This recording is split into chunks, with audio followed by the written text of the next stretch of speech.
upstairs.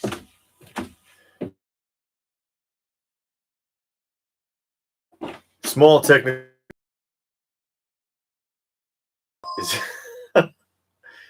Are we visible? Can people see us? Can people hear us? There's John. There's Kaiser Kaiju. There's Robert's Just a Fan. Well, if Robert is there. Robert Wilson. Is this the astral projection live stream? Can't see it. Oh, I don't know. It's YouTube was acting up. YouTube was acting funny and it didn't want to process, but now it looks like it is working. So can anybody hear us? Willie Woodson, what's up? I don't know. What's up with you? What's up with you? As we get going here. Hello, John. John Froznak or Franzek. I don't know if I'm pronouncing that correctly.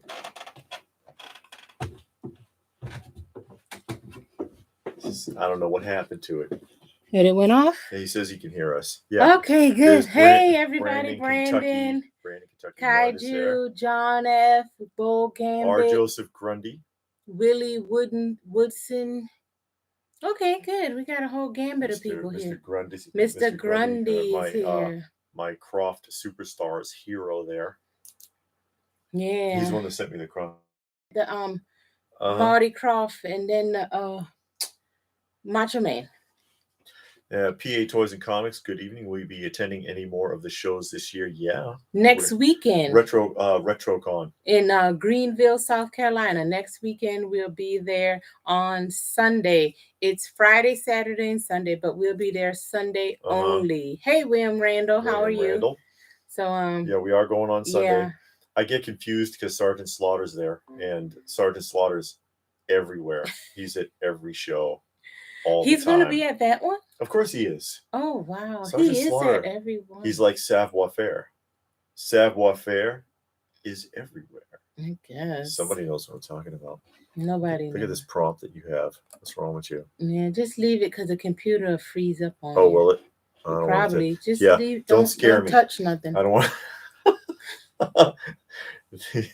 YouTube is very fickle. Yeah. But yeah, we'll be going to the RetroCon, and I don't know if there's anything else this year in this area. Off the top of my head, I don't know. It's hard to keep track of sometimes.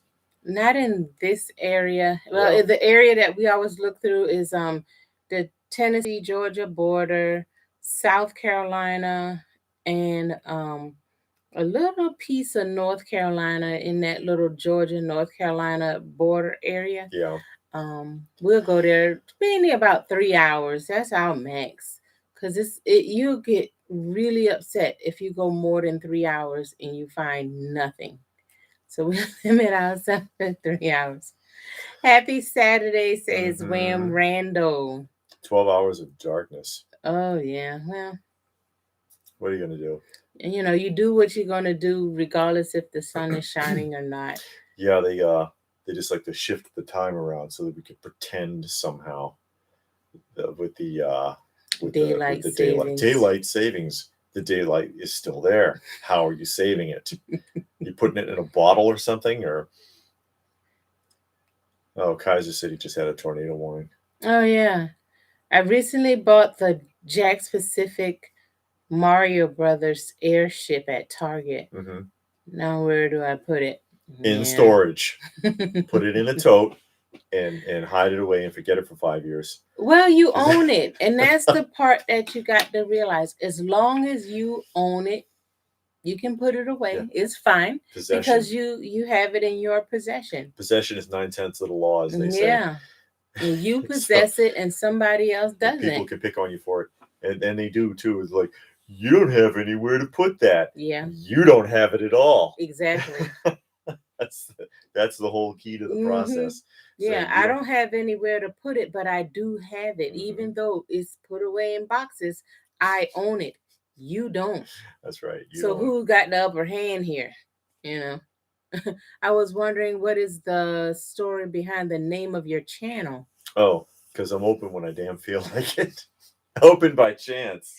No, he wants to own a thrift store. A And thrift then store. that's what you said. You wanted to own a thrift store and open it up whenever you feel like Oh opening it yeah. up. And that's why it's open by chance. Have people lined up and then they can't get in because it didn't come that day. And... Yeah. That's what he said when he first came up with that name. Oh yeah. Yeah. My wallet is open by Yeah, chance. Yeah. basically. Let's see. I saw something. I am starting to get tired of Funko Pops. I am stopping at 21. More people are saying that. You know who said that actually Who? the other day? Johnny Future.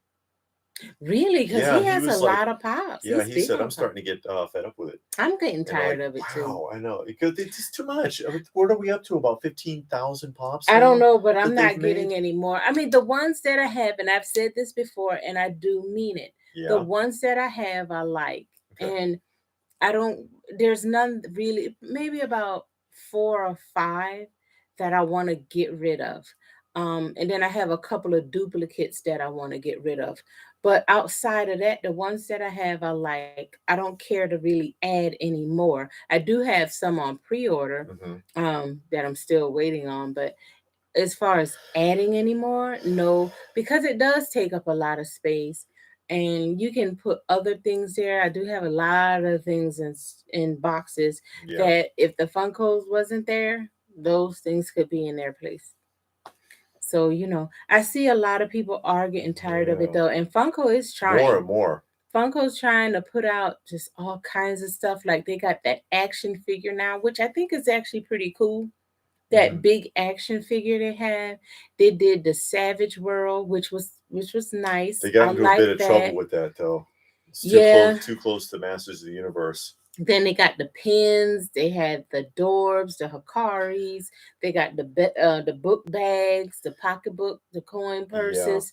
They had a lot of stuff. They But keep it going because they know sooner or later that the interest in the pops is going to fall out, and they've got to keep something afloat, or else they'll go bankrupt.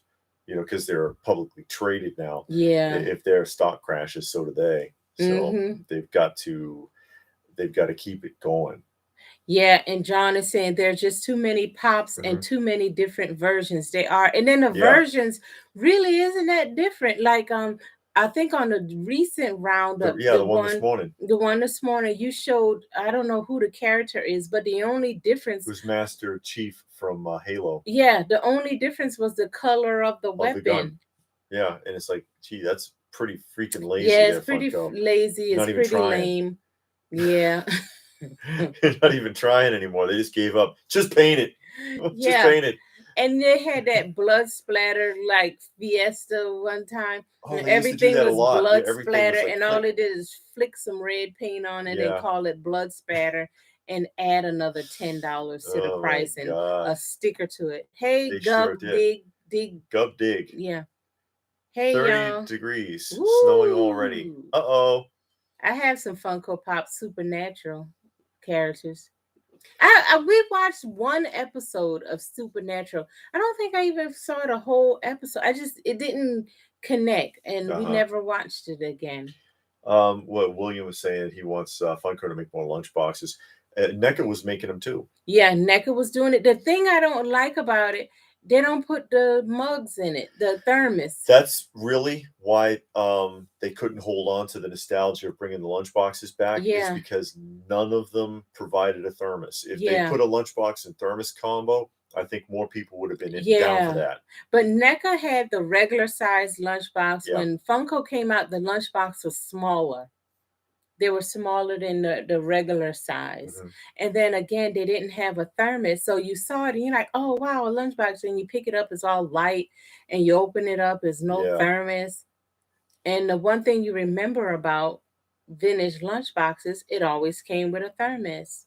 So Yeah, that's right. they did go back to tin, which is better Yeah. than when they started up with the plastic. But Or pressed steel, whatever, you know. yeah, Whatever they yeah, were made of. that metal. But because that's the classic feel. There weren't too many done in plastic, and most of the ones that were done in plastic were done in the mid to late 80s. Yeah. Some of the last ones being like Pee-wee's Playhouse and boxes like that. But traditionally going all the way back to when the interest first started in lunchboxes, which was in the 20s, before they really started having characters. And then when they did, it was just like, it was still a big tin box, but it had like a picture on the front, and usually it cowboy cereal type stuff and space stuff like that. But traditionally, it's almost always been tin. John says he like his Charlie Angels and Cliff Clave and Migos. Really? And they're getting rid of the Migo Monday. Yeah.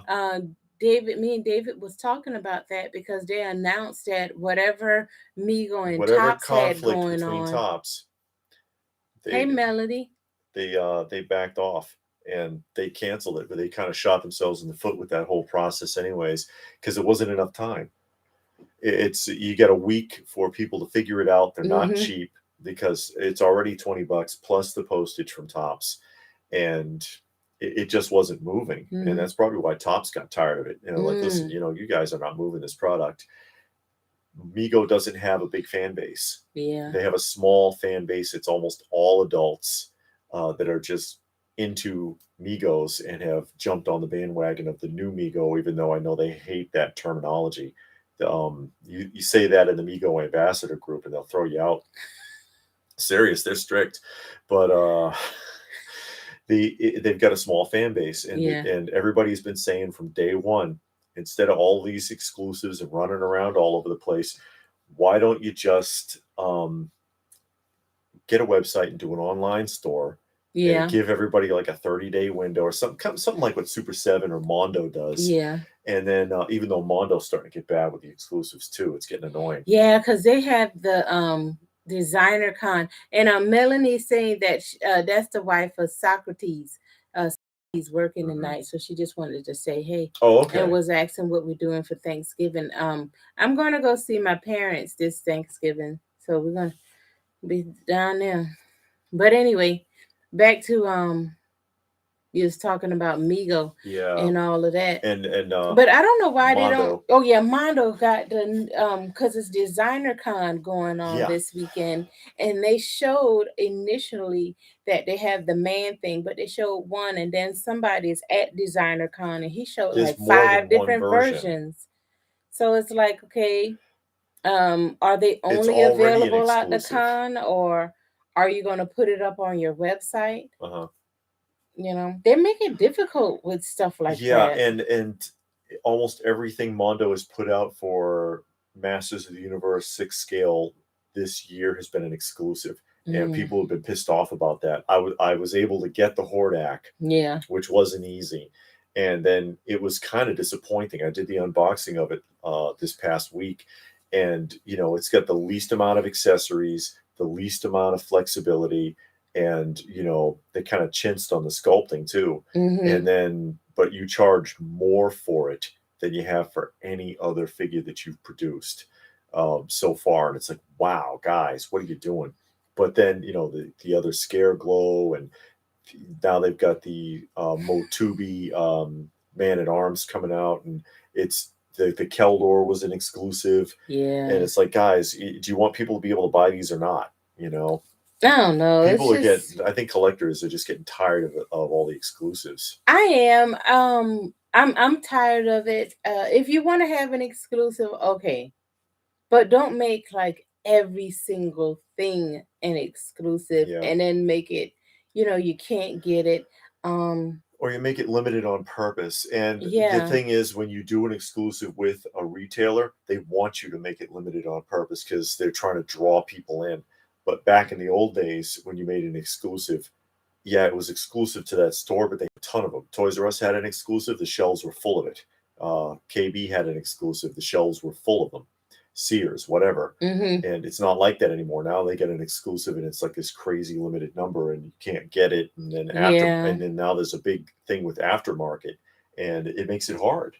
It makes it hard, and it seems like the only people that can get it is the people that don't really want it, just the scalpers. They're the only people that can get it, and it's like, I'm not paying whatever you want. I rather pay the company, and if not, I just don't get it, and we're frozen. So go ahead. It's done that a couple of times where we just stop for a second there. Yeah. Let's see. Let's back up. It said Ocean's Razor say is here. It says Occam's. Okay. Glad you guys are on. Perfect excuse to escape the misery of the news. It's like the end of the world out there. So yeah, they say, they want you to think so. Yeah, they do, and it's just It's awful. miserable. How, and then I'll say this, and I'm gonna move on. It's just awful how they're dividing the nation up. Excuse me. How they're dividing the nation up, and it's just awful. Gug Dig. I'm gonna just call him Dig. My wife was into Supernatural, and its peak around 2010. Not my first choice. It was I was into the old Twilight Zone episodes, like like is what's behind you. Yeah, over here. Yeah, we watched it. Supernatural, I think it's on Netflix when we had Netflix. And because I kept seeing it, and then I saw action figures and stuff, so I wanted to see what it was about. And like I said, I saw the first episode. I don't even know if I saw the whole thing, and it just didn't catch my interest. Just ignore the politics if you can. It's hard to. It's in everything. I mean, it's in everything, and all of the things that you normally were accustomed to. It's invaded in that. I mean, even the news. The news used to just tell you a story, and then you decided how you felt about it. Now they tell you how you feel about it, and you have to decide if it's even true. Yeah, and that's ridiculous. Because half of it is lies that they're telling you anyway. That's why Saturday Night Live hasn't been relevant for over 20 years. Yeah, even that is heavily political. Yeah, it's and ridiculous. It's like nowhere you can go. You can't go to any form of sports because now it's in NASCAR, basketball, football. I don't know about baseball and the other ones, hockey and stuff like that, but it's in those 3. You can't watch any type of entertainment show. I used to like watching like The Voice and Ninja Warrior. They're in that. Yeah. You know, every place you turn, your favorite TV show. It's like, stop telling me how to feel. Yeah. Stop telling me how to think. Gosh, give us a break. Oh, I got tired of looking for my DC Mego figures, so I got them on eBay. Yeah, William Randall is saying that. Yeah, and that's what they want. It's ridiculous. What do you do about the old Aurora Universal Monster models? How do you feel about them? All the old. How do you feel? I don't have any, but I mean they're pretty cool. I don't know what that Most of them are already built. You're not going to find one unbuilt, the originals. Mego back in the day, late 1970s. The figures had Frankenstein, Monster, Wolfman, etc. Yes, how is your Doctor Who figure? Oh, the John Pertwee. Yeah. I like it. I did a full review on it, an unboxing and review. I mean, it's got a lot of pros and cons. The sculpt is fantastic. The sculpt is really well done. Even the hands. I mean, you can even see a manicure on his fingernails. Yeah. The detail is incredible. The costume is really well done. However, the dye is too rich. I think they put his clothing on too quickly because it's changing it's bleeding through. It's changing the color of his white shirt. So the shirt's going to be destroyed. Also, although he's very flexible, I appreciate his flexibility. The body is completely without detail except for just the upper part of the chest. The rest of it is super rudimentary looking. So if you ever wanted to, for whatever reason, strip the doll down, or he's going to look ridiculous. I don't know why you want to strip the doll down. You know, if you were doing action figure photography and you wanted to do something with him.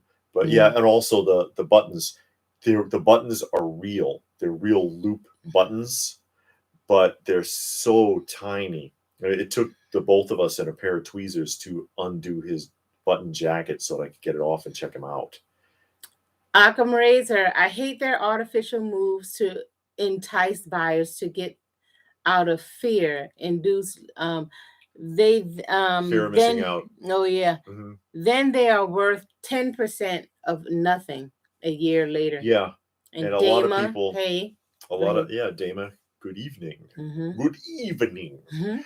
But we did a whole video on that, actually, fear of missing out. Yeah. The FOMO and action collecting, because people think that, I won't be able to find it later, or it's going to be worth a lot. And then you jump the gun and you end up with something you don't want. Yeah. And a lot of the time it doesn't go up. It may even go down because you can't predict that. You got to be careful. Broly Khan wants to know if we have any real Ghostbusters toys in the museum. I have some original, the Universal Monsters ones from the 80s. Kind of like Ghostbuster knockoffs. They're the traditional monsters, but not quite. But they are Kenner Ghostbuster figures. And then I have the reissue. So not the original Ghostbuster line. From the original line, I have the Universal Monsters. Which was what, 8 figures? It was 8 figures. And then the reissue that came out at Walmart. So that's what I have. And Brandon says obey. Yep, from They Live. They Live. Obey. Robert doesn't want Blu-ray to go away. Melanie all of that physical media they're trying to get rid of. Yeah. Hold on. Okay. I'm convinced that toys are higher in price because they are catering to the adult. That is true. We did a whole video on that too, actually. Yeah. Why are you paying so much? Because you will. But the prices keep gradually increasing because they know that they can get away with it. Yeah, in a way, I kind of understand it. Because you're an adult collector, and you want certain things. You want, what you call it? The real clothes. What you call it? Mixed media. Mixed media. You want rooted hair. You want silicone skin. You want highly posable. You want die cast. You want rooted hair, glass eyes. You want all of that stuff. So you're not gonna pay the $15 for all that. No, you pay $15, you get Mego. Right. So you're gonna pay a little more. So I understand that, but then you get like some people, because you made this comparison. We saw a 1/6 scale figure that was pretty good, and it was only $100 and some odd dollars. But then you got Hot Toy with a 6 scale, and it's $300. And then you're paying for the name. It was 30.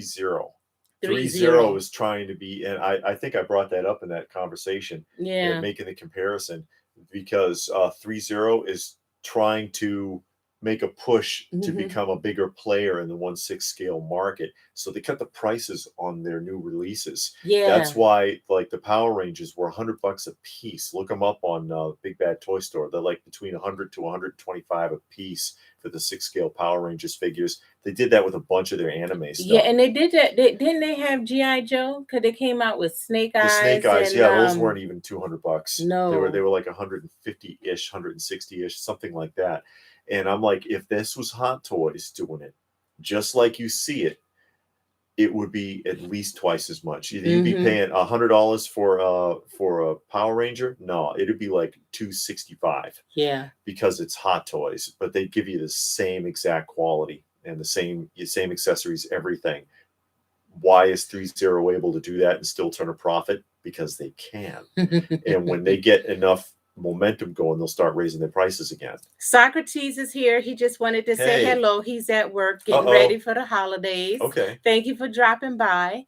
Exotic Cars says that he missed out on that Mezco 112 Conan. Oh, that's one of the better one, and it's like $300 now. Yeah, on eBay. Yeah, but that's one of the better ones they've done this year. I think it's one of every once in a while. I've said that about Mezco plenty of times. Sometimes they bone you. You get the figure and you're like, what the hell did you do, Mezco? And then sometimes they surprise you. This is one of the ones that kind of surprises you because it's just so well sculpted. It looks great. Just like the Nosferatu or the Popeyes, I thought were really well done figures. Or who was it? Red Sun Superman, I thought was a really well done one. Or Christopher Reeve Superman. Yeah, I thought they did a good job. And there's other ones where I thought they did a crappy job, like the Ghostbusters set. They did not do a good job on that Ghostbuster set at all. Kaiser says everything is getting expensive. Dig says everything on the mainstream media is just all lies. John says, David, have you heard about the fairness doctrine with the news from 1949 to 87? We have heard about the fairness doctrine. Isn't that when you have the right to use like news clips or music clips and clips from different from other things, right? Isn't that what that is? Fair Usage Act. I think so. Even though it doesn't work on YouTube. No. You try it on Even YouTube. if when you put that disclaimer at the front. I've gotten in all kinds of trouble with that.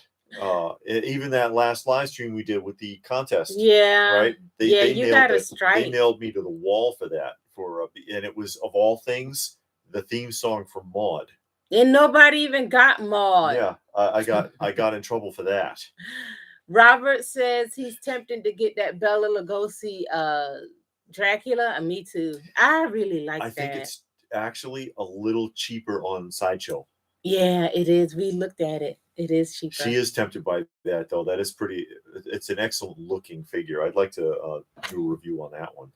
Kaiser says the news used to do a better job of hiding their biasness. Yeah, they did. Yeah. And not anymore. They're just straight out. Oh, they're encouraged to. Yeah. And they're reading a script. There's no journalism. They have a script. This is what you're going to say. Robert says he always thought that B. Arthur and Pertwee were the same people. It's his sister. Oh. No, it's not. Was the new Bela Lugosi figure come with the coffin? They have an exclusive. 2 versions. Mm-hmm. The deluxe version comes with the sarcophagus, and the regular version is just going to have to hide in the dark. Cosmic Enforcer wants to know, is there any figure similar to Mezco 112? It is. There's a bunch of them. Mm-hmm. You know, that's why I show random one, like Coup model. I just showed on this week's roundup. They have the Roman soldiers, guards. 12 scale figures. They're $100 a piece. Die cast metal parts. Bullet Head does some good ones. Bullet Head did my V for Vendetta figure. That V1 was good. That's a really well done figure, half the price of a Mezco. And die cast metal parts, rooted hair on the figure. It's fantastic. Who's the other one? There's a handful out there. There's a handful of companies out there doing them, and some of them are doing better. Hold on, I'll grab the. I don't know if I did a review of that V. I don't know if anyone saw it. Robert wants to know, are you overall happy with the Pertwee? I think he is. He's been going on about how the scope is like spot on. Yeah, and I how like great the Pertwee. It looks. I like the Pertwee. I just I think it would be nice if there was better detail to the body. I don't. And I know you're not going to see his body. Yeah, exactly. But I think that. But I do appreciate the flexibility of it, though. The flexibility of it is excellent. And then the costume is going to be a problem because the shirt is already turning blue, and I'm like, wow. But this is the Bullet Head V for Vendetta, and you see all the blades. The blades are all die cast metal. He's got the rose. You can see that's real rooted hair. This is real. And I think this was like $55 or something, brand new. Wow. Yeah. 12 scale. His flexibility is excellent. But that's just really, really well done.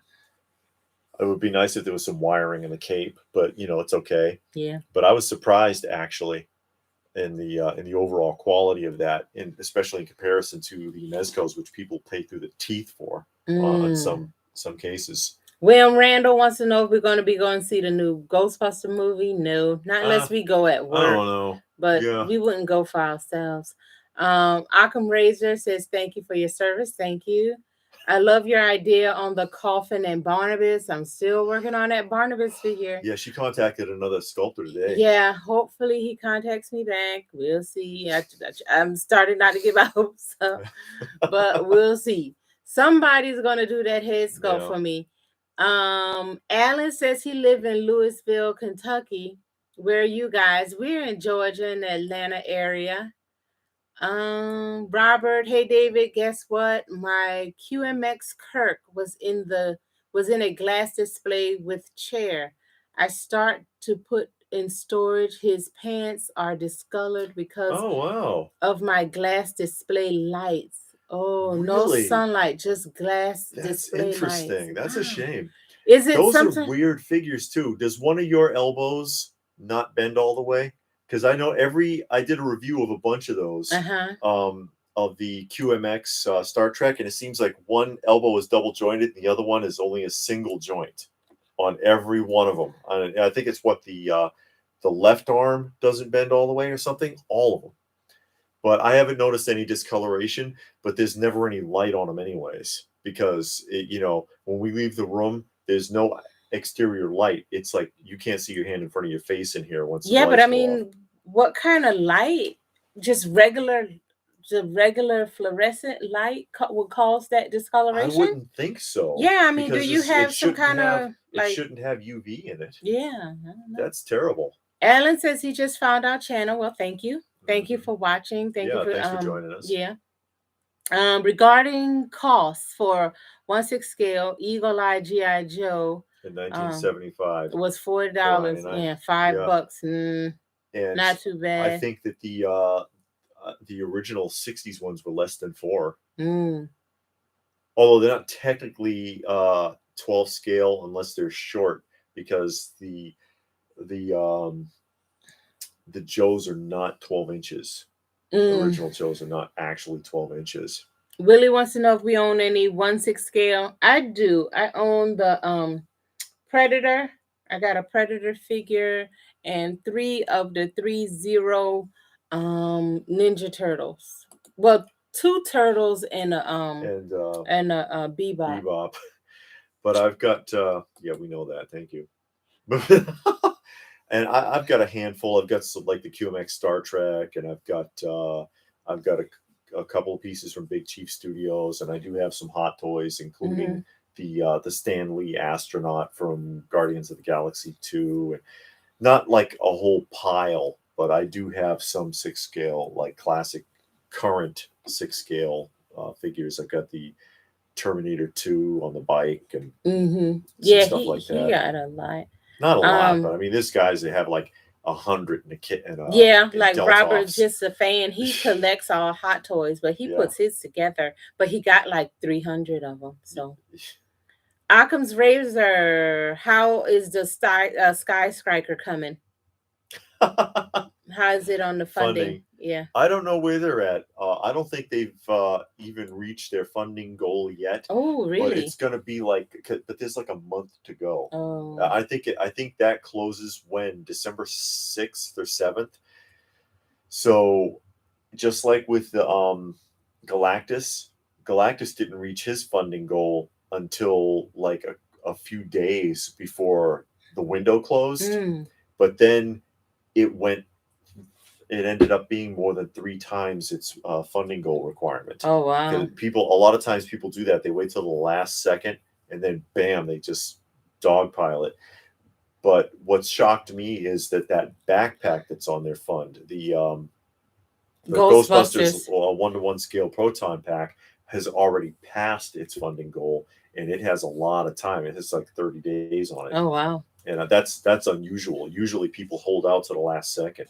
Robert says he saw the Mafix Batman. I just got my UPS confirmation on Friday, so I should get it next week. And David can't wait to do a review on it. So we should be having that up. I'm excited about that. Because that's a 12 scale figure, right? The Mafix Batman? Yeah, I believe so. So I'm excited about that because I really like that Batman. Yeah. What are your thoughts about NECA figures? Are they worth it? It's a matter of opinion. Yeah. I mean, because a lot of people seem to like them. They like the way they look, and NECA does do a great job on sculpting. But if you're gonna take them out, like she has some, but she doesn't open them. Yeah, they look great to me. I like it. Yeah, because they're sealed. But if you're gonna take them out and do anything with them, there's a lot of complaints, and I mean a lot of complaints. Yeah, I've seen a lot of videos about the complaints. Knee and elbow joints breaking, and you can't fix it, and paint applications wearing off or chipping away. Same complaints with the Mcfarland, I think. But McFarland's are like half the price. So it's a matter of perspective. Lego. Sorry. I'm not sure about their Mego style ones though. The ones that are mixed media. I'm not sure about those though. Lego says, do you think that we should get the Silver Age Marvel Legend figures. If you like them. Do you have any Batman Lego? Do you do Lego builds and stuff? I like the Batman. I seen the Batwing and the Batmobile, and I think they're really nice. And I'm thinking about getting one, but then I'm like, am I going to put that together? You know what you would like? What? The Lego Winnie the Pooh treehouse. I know I like those things, but then I'm like, I don't know if I would actually put it together. David, can you put this together for me? No, I'm your wife. I would help. Oh, you would help? You'd open the box? I would supervise you putting it together. Supervise. Remember the 5th of November. Yeah. That is an amazing figure. Love the graphic novel, the movie. The Treason, Gunpowder, and Plot. Yeah. Yeah, I read the original series. It was a British comic book, but then they adapted it to, or they brought it over to the U.S. DC Comics, right? Mm. Robert says the arms are weird on his, and he bought two, the first version and the reissue. Yeah.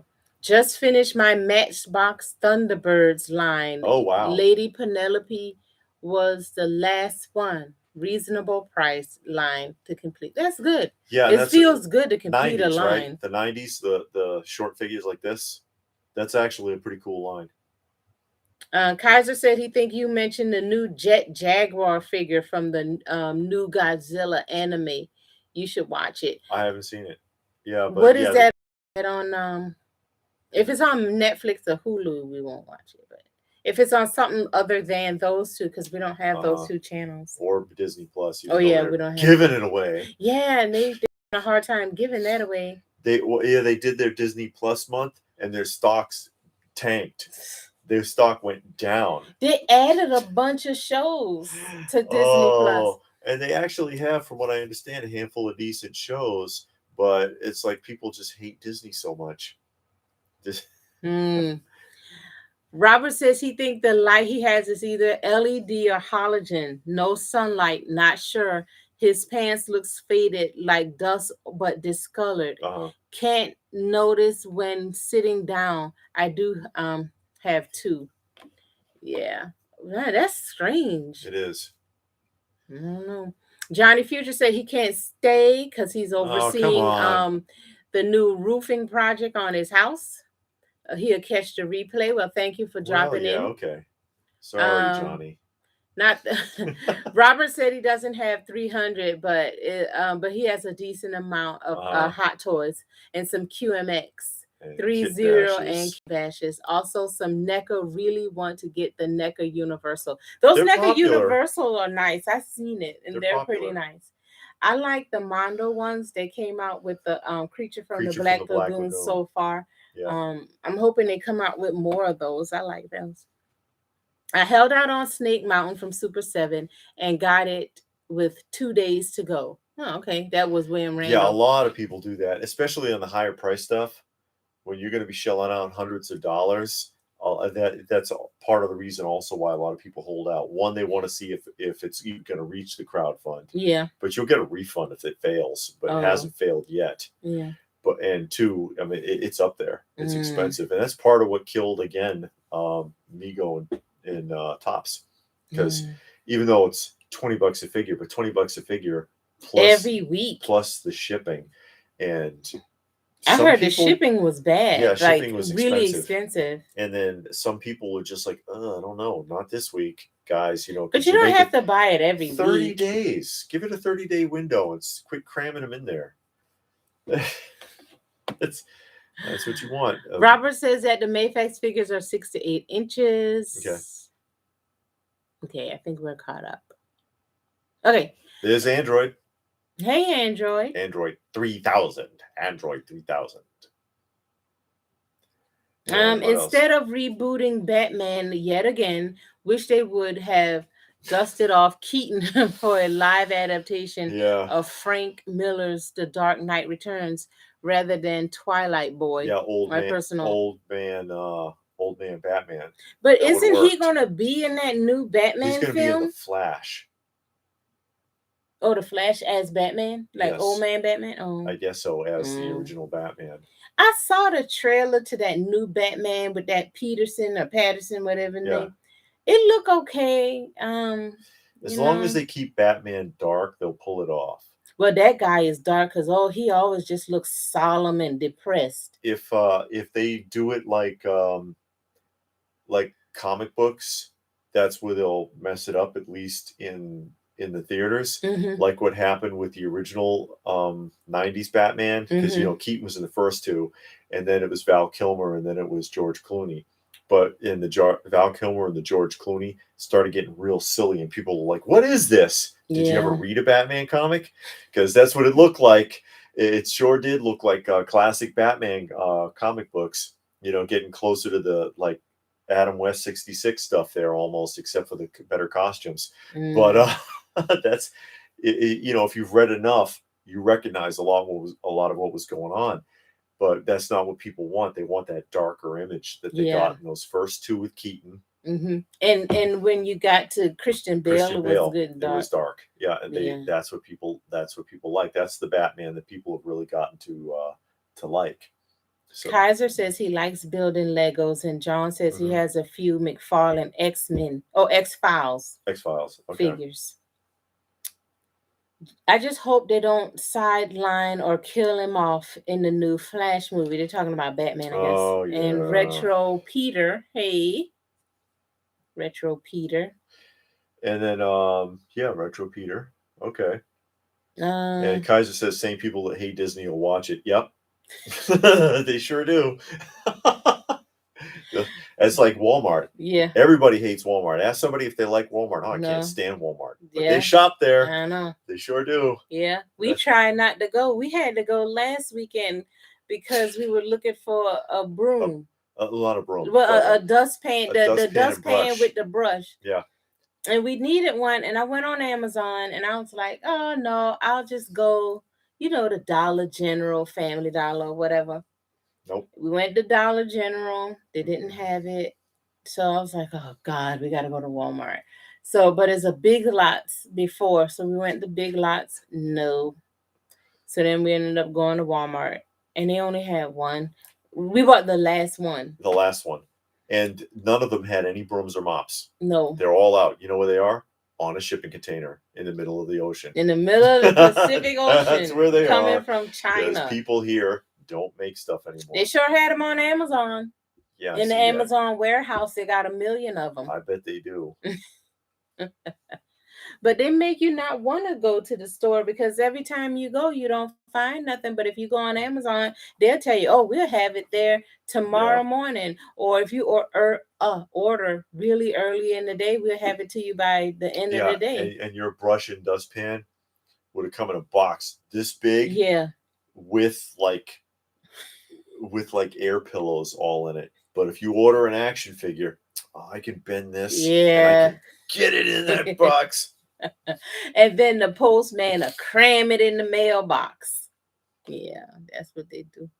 Speaking of Batman, have you seen Mcfarland Batcave or 66 stuff? I seen the 66 Batmobile. That's it. I didn't see anything else, but I saw the Batmobile online, not in the store or anything. But I have seen it, and it looks, I don't know, it looks like all the others, like the Jada Metals one, because when I saw it, I thought it was the Jada Metal. And then I looked at it good and I saw it said McFarlane.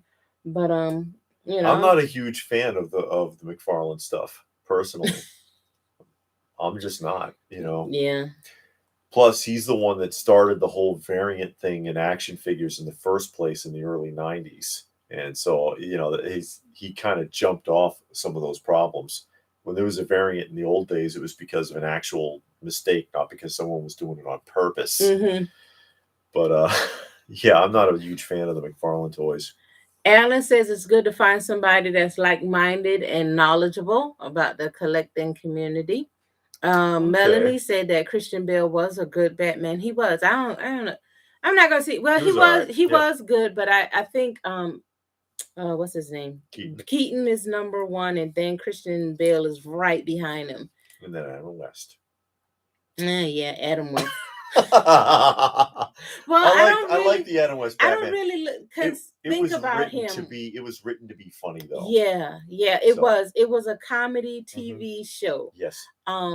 But when I think about the Batman, I like the darkness, the movies, and I like that about it. So Yeah. I don't really think about the Adam West because it's more of a comedy and it's a weekly program. Yeah. So I don't. It's fun Yeah, though. It's it fun. was. It was I fun. remember Yeah. watching it and those cliffhangers and the narrator and The all narration makes it really, a narration and that kind of stuff really pulls it out. Like we're watching the Bullwinkle right Bullwinkle. now, Oh, the and narrator. the narration in the Bullwinkle, and Bullwinkle, and what's the other one?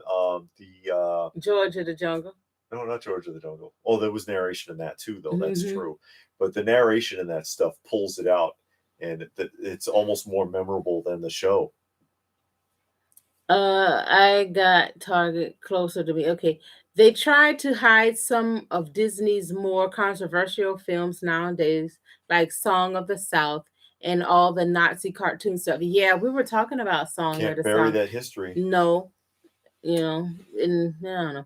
And it's not even bad. I mean, if you've ever seen it, there's really nothing wrong with it. But they want to act like there is, so they can act like they're doing something, but they don't really care. No. Any of these companies, any of these shows, anybody who sits there and acts like they're all for activism of any kind, they don't really care. A group of people sat in a boardroom and said, "How can we look good? Why don't we try doing this?" And that's where it comes from. They don't care about the environment. They don't care about racism. They don't care about anything. They don't care about women's rights or glass ceilings or any of that garbage. They don't care. They just act like they do so that you can think that they do, because they think we're all stupid. Virtue signaling. Yeah, they think we're all stupid. John says he saw a video from the 66 Batman of Mcfarland, but he think he'll pass. Batman, let's see. Batman Forever soundtrack is awesome. We were just talking about soundtracks, yesterday. There's Patrick Peluso. Hey, Patrick. They don't make soundtracks anymore. Not really, no. Well, Guardians of the Galaxy, but it was a collaboration. Yeah, they weren't new music. The last couple of times, I remember a big deal about a soundtrack, off topic a little bit, vinyl records and cassette tapes and stuff like that. Back when this was a big thing and a movie would come out and it'd have its own music, was The Crow, which actually has a really good soundtrack. And then, what was the other one? Schwarzenegger in Last Action Hero has a soundtrack with a lot of original music written and handpicked by Schwarzenegger for that film, which is ironic because people were saying the album was selling really well. People really liked the soundtrack from that film, and they were like, Schwarzenegger's a fan of country music, and it's all rock music. But he knew what he was doing, apparently. He picked some good stuff for it. Did anyone see the last Terminator movie? Is that the one with Sarah Connor, the young girl, and Arnold Schwarzenegger was the husband, and he had a wife and kids? Is that the Terminator? Yeah, that's the last one we saw. I don't know if that's the last one where movie. Sarah Connor's relevant for like 2 minutes in the movie. Oh, she made me just not want to see the movie. She was horrible. Her attitude was just the worst. Oh man! But that was the last one we saw. I don't know if that was the last one attitude made. Was bad in Terminator 2. Even her son told her to be quiet. Yeah, the first one you could kind of see because everything was just happening. She was figuring things out. Yeah. But then she just got worse, and that one, she's like going on and about men and the bomb and all that stuff in that one scene, and then her son is like, "Okay, mom, enough, thanks. Let's get going here." You guys don't strike me as the out all night Black Friday deals. And me either. No, yeah, we don't do that. We're gonna get the same stuff in a month and a half if we even want it. Yeah, and I mean, and we said it in the video. It's not like on Black Friday they come out with something exclusive for like 2-3 days. Yeah, it's the same stuff they got right now, and they're gonna have it next year. So it's no need to run out. It's like, what do you need? What do you really need? What do you really need? Needs versus wants, and why do you want it? But it's not even that. It's nothing new. They're not putting anything out on the shelf that won't be there in 2 weeks. That's true. If you wait until the middle of December, January, February, it'll be there. So it's not like, okay, I can only get these products on this day, Yeah. Or this weekend. It's there in the store right now, and it's not really on sale. So No. I don't know. And then if you wait till after Christmas, it really goes on sale because Yeah. it's after Christmas Because sale. people bought all that stuff as gifts, and they didn't want it. So whoever got that gift is going to take it back and turn it in anyways. It'll end up in the clearance aisle. Yeah. Those who fought the past Marcus, are condemned to hello, review. Marcus. How are you doing? We see a Marcus. Oh, Marcus. Marcus. Hey, my dad actually wrote to Disney about releasing Song of the South, and they told him they'll never release it. Wow. Queen of the Dead soundtrack. Queen of the Dead. I never even heard of Queen of the Dead. Oh, it's a sequel to, what was the name of that movie? Sequel to Vampire Lestat. Oh, I saw what's the Interview with the Vampire? Yeah, Interview with a Vampire. Okay, I saw that. It was a sequel. It is connected to that film series. When you mentioned the Bill Winkle cartoon, you mentioned the Go Gophers, not politically correct now. You remember the Go Gophers, not remember. Okay. Oh, okay, I don't remember. Some of that stuff isn't. Some of the stuff that you see on those old cartoons, but it's still funny. It's still funny, and then you know, politically correct or yeah, not. Queen of the Damned. That's the movie, because that's the one with Aaliyah, and I think Brandon Lee, before he died, he was in that. And what? Queen of the Damned. No, he wasn't. With Aaliyah. That came after The Crow, and he was gone. Well, I know Aaliyah was in it. I think that's the same movie. I thought he was in it. Yeah. Somebody will look it up and tell us. Yeah, somebody will tell us. Somebody on Wikipedia. Scuttled her character a bit in the latest. Oh, did they? I don't know. Sarah hasn't seen action in years. Okay, alternate Terminator reality. Personally, I love a Terminator RoboCop reality in my head. Mm-hmm. Oh, well, no, not in your head. In Dark Horse Comics in the early to mid 90s, they did that crossover. Terminator and RoboCop. John McJunkin. Hey, John, there he is. Mm-hmm. It's okay. He says he's sorry he's late. Yeah, it's okay. You're here. And we're glad to have you. Not be tolerated. Tardiness in my class will not be tolerated, young man. You march your butt right down to the principal's office. Oh, here we go. Yeah, that's right. Occam said you stand in line for an hour to save $5. You stand in line longer than that. Yeah, longer than that. In the cold, in the rain, in the snow. Some people are crazy with it. Remember that was in Illinois, right? The tents out in front of the GameStop. You don't remember the tents in front of GameStop? And it was Friday, and try to remember. I try to forget everything about Illinois. The sale was Monday. Oh, yeah. It was this guy. He was he had his he had the tent in his sleeping bag. Because the one guy came into the store to see if he could use the bathroom, and the guy was like, "Are you serious?" Yeah, you can't use it. And he's out there like 2-3 days early to get a video game from GameStop. I remember now. I'm not doing that. And then those games are worthless aftermarket too. But gotta get it first, man. Come on. I'm gonna be the first one. Robert want to know if anyone is watching Chucky. It's actually pretty good. You said that, and I've seen it. What, the new one? Yeah, the one that's on YouTube. We didn't watch it, but we saw it. You know, the thumbnail or whatever to watch. And I told you, Robert told us to watch it, but we just didn't. It's Chucky. Yeah. I don't know. I mean, I never got into Chucky. The first movie was enough. They didn't need any more. You know. Well, that's Anne most Rice. Of them. Yeah, I had all of the Anne Rice books. Yeah, Anne Rice, that's right. Is it wrong for me to still find Fat Albert and the Cosby Show a good cartoon? Absolutely not. Because it is a good show. It is really probably one of the best Saturday morning cartoons ever done. Not the Brown Hornet era. Oh, it's not Brandon Lee. Not Lee. not when they started doing Brown Hornet, when Cosby started moving away from it, but the Junkyard Gang era, when they would do the music, the musical interlude. Yeah, interlude was fantastic, and that's why for the Halloween I did the Fat Albert Halloween special. I put it on this channel with original commercials because the special's really good. It's really good. It's even as an adult watching, because we rewatched Fat Albert, and it's like, wow, these are actually really funny, and they've got a moral. There's nothing wrong with that. People want to erase it because Cosby got in trouble, but it's still a good show. It's a really good show. Robert said he just saw the Crow on Comet TV. So sad.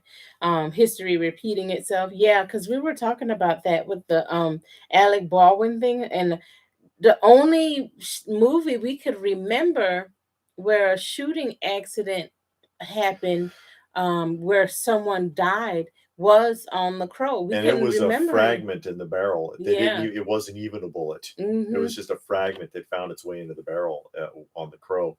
I mean, how many westerns did they shoot for decades? No accidents. James Arness never killed nobody on Gunsmoke. 20 seasons with him blazing away in every episode, and nobody ever he got did hurt. Not fired in every episode.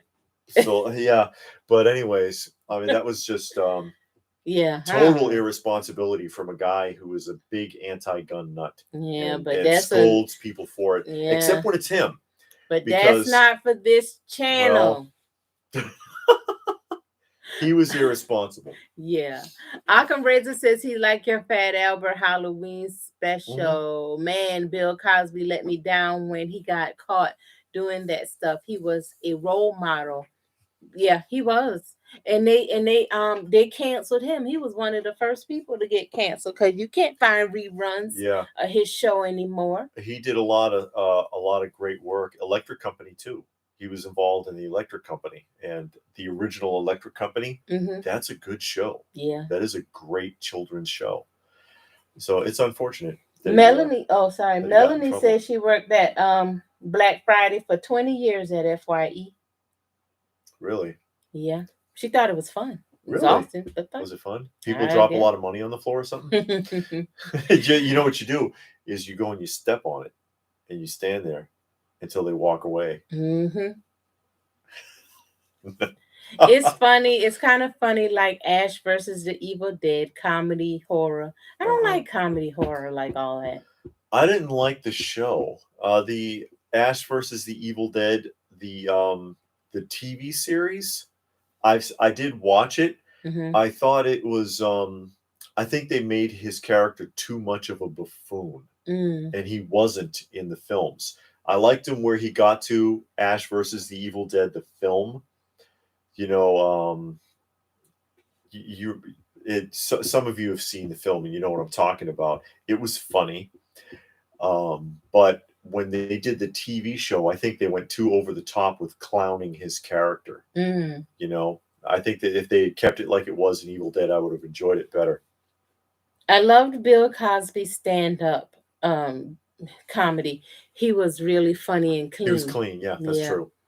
Axel Foley says, okay, if I buy a pillow on Amazon, they will wrap it up in cotton padding for delivery. Probably. Yeah, they will.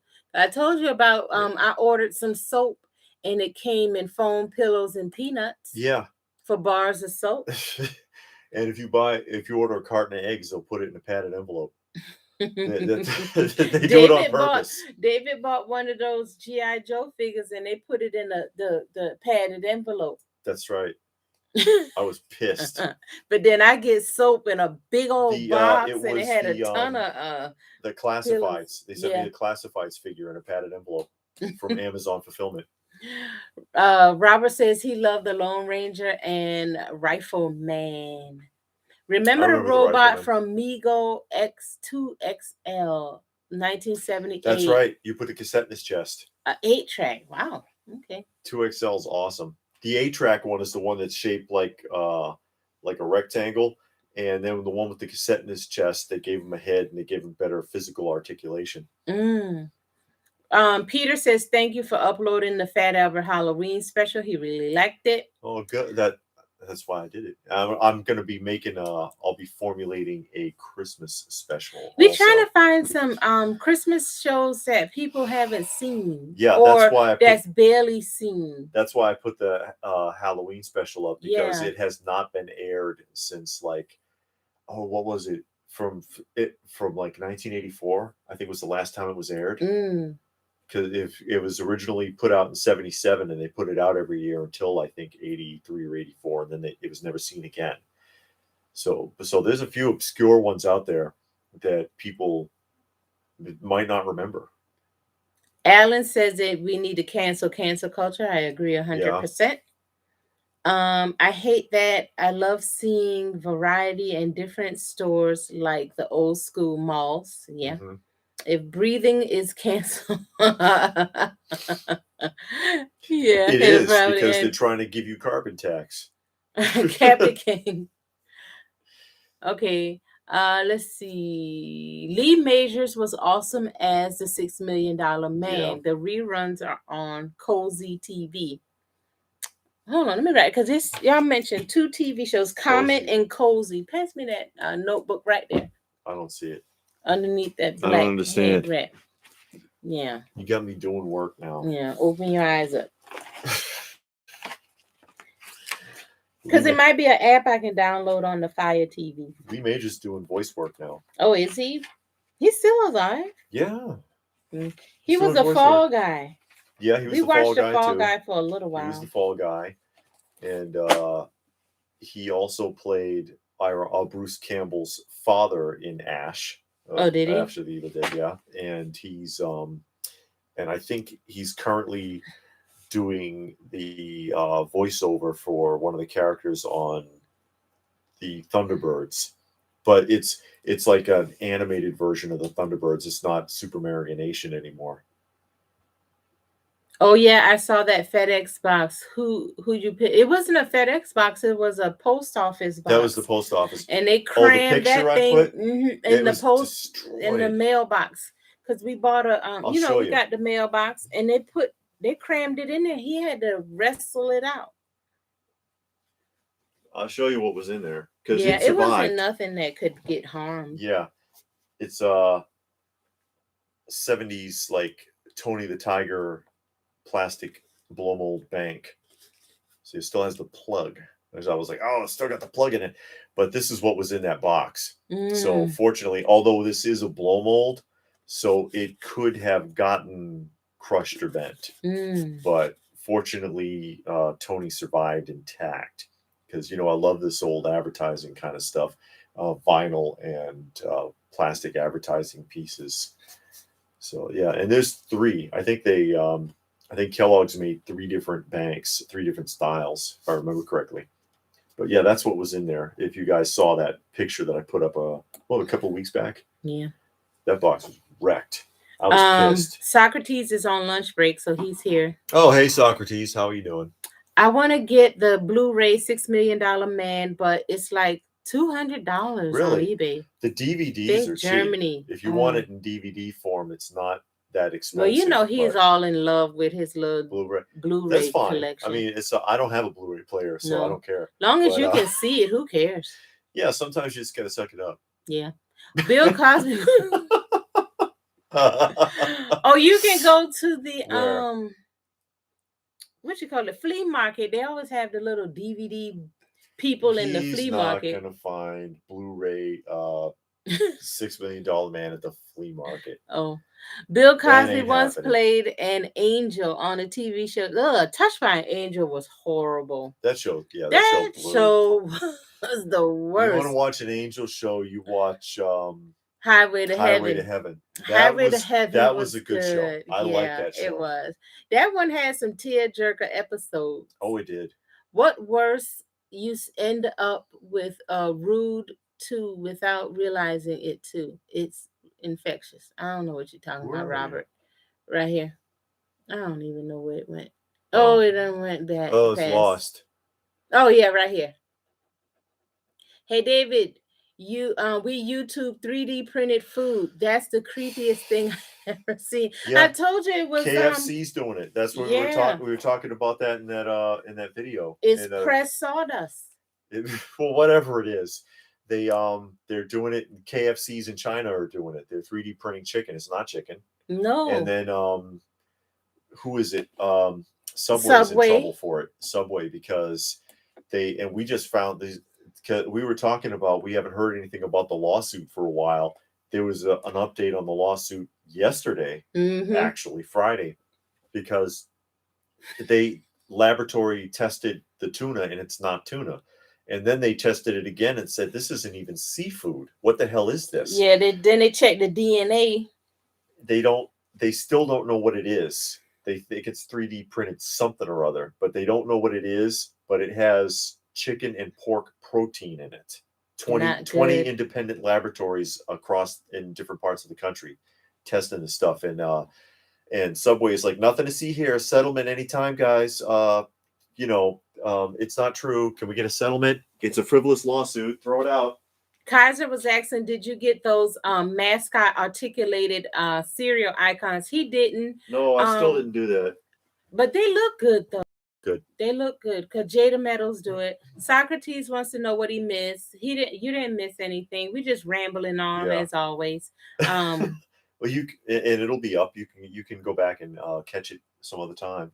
Go back and watch it like every day for the next month. And again and again and again. Put it on loop. Yeah, put it on loop. Germany did a Blu-ray version of the $6 million and Bionic Woman. Looks good, but very pricey. You don't have a Blu-ray player? Come on, guys. Those are like, because as long as you can see it. I don't even know. You can see it. It looks the same if you got VCR tape, Blu-ray, or DVD. I would be happy with a cathode ray television. No, you going too far now. Big old console. Those things were expensive. They're more expensive but I don't want to watch that. I like that crystal clear, crisp. The floor model. You know why it was a floor model? Because if you put it on a stand, it would collapse. You could stand up on that thing like a 500-pound man could stand up on it and it would not break. I would like to see a 500-pound man get up on top of a console television. Hold on. Those things were heavy. We had one growing up, and they were expensive. It's like console. And you didn't know that the screen was small, because we went back and we watched. When you didn't know any better, you didn't know any better. Yeah, but we were watching what's that show? Let's Make a Deal, and they'll show it, and they'll show you 29 inches. Yeah, you like 29. Who in the world can see that? And you're like, man, when I was a kid, you watched that from across the room and you saw it clearly. Yeah. Now it doesn't feel that way anymore, because now we have flat screen technology. Yeah, you got flat screen, LED screen, 4K, 8K is coming out. We saw the 8K at Best Buy. Yeah. And it's like, man, human eyes don't see that well. How do you ever see that black and white 13-inch TV or 19-inch TV that you had your whole life growing up? Yeah, because we didn't know any better. Yeah, and you thought that was cool when it was color. So, touched by an angel, poked by the devil. You will have nothing and be that's the new motto. You will have nothing and be happy. Yeah, like Judge Dredd, the old Australian version, the original Judge Dredd comics. The food was like, you could almost say 3D printed food, because it was a processed food. It looked like regular food, but it was actually made out of like crushed and processed insects. Huh? Yeah. Judge Dredd comics. Oh. Crushed and this was in the 80s. They had that idea. Yeah. It's coming, guys. Cockroach bars. Yeah, that ain't tuna. Like Snowpiercer. They were eating the protein bars. Yeah, that was the people. It was bugs. Yeah, they would crush up the people too when their arms got cut off. No, that was outside. They had to put their arm outside, and it froze and broke off.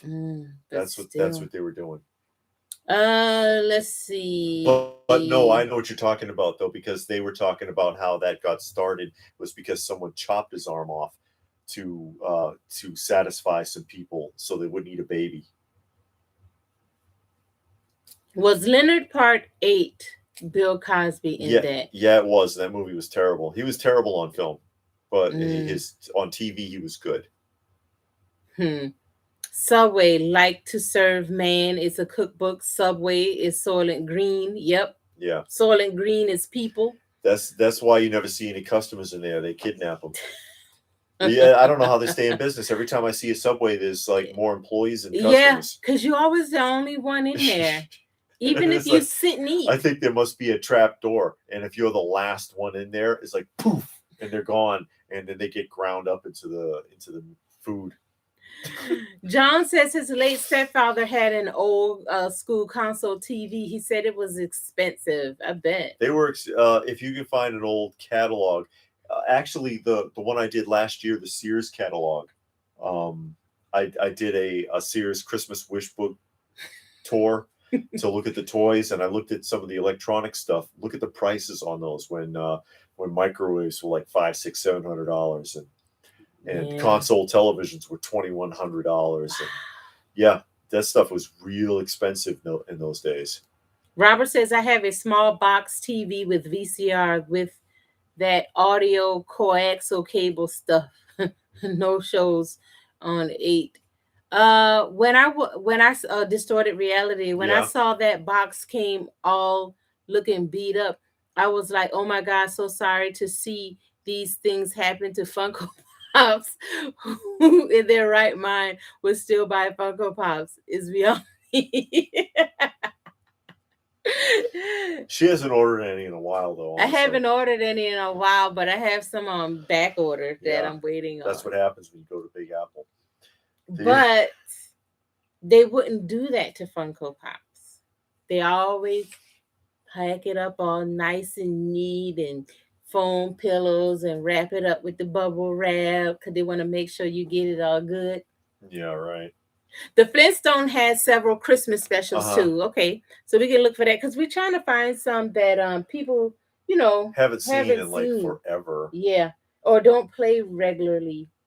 Like Charlie Brown is one that's every year. Yeah, everybody. They don't put them on anymore, but everybody knows the stop motion stuff for like Rudolph or whatever. Everybody knows the Charlie Brown because they're so classic. Yeah. But there's some obscure ones out there that aren't bad at all. There's Out of Sight. Melanie says her first TV was a black and white 13-inch. I had a TV in my room, but it was color. But it was color set. But it was like a 13-inch TV though. The one that I had, it was black and white, and the picture was already going on it. That's why my mother gave it to me. She was like, "Oh, you can have this one," and it's like it takes about 8-10 minutes for it to even warm up. You can hear it, but you can't see anything, and then you see the light flashing, and then you get like a box like this, and it's waving, and that's what I had because the picture tube was dying. Aka Razor said I gave you the same look I gave you when we said nothing wrong with going to Golden Corral for a date night. Yeah, no, not date night. The first date. I mean, you say, "Oh, let's go out on a date," and then the first place you go is Golden Corral. Nobody want to go there. Yeah, pull a Jimmy Walker on him. In Good Times, he was like, he was going to be taking this girl out on their first date. I don't remember the exact episode, but I just remember him doing that, and he was saying that, "Yeah, I'm thinking Big Mac." What's the worst place you went at on a date? Oh, God, I don't remember. I don't know. Let's see. I have no idea. Brandon says we had the wooden floor model TV. You had to get up and push the button to turn the channel. We had that one. It was the big one, and then it had the little speaker. You know how it had the mesh on the side where the speaker was? We had that, and it had the buttons. No, it had the knob. It had the knob you turn, and then we also had the big console, and it had the radio in it. Mm-hmm. So it had the radio, a record player, and an 8-track, but it was big and long. And you open up the top, and in one side, in the middle, it was the radio, and then on the two sides it was the speaker. But it was like It seemed like that thing was 6, 7 feet long. Yeah, I know. Actually, I know what the worst date was. Oh, It was a gospel play. Wasn't you my went to a idea. gospel It play on wasn't. a date? It wasn't my idea.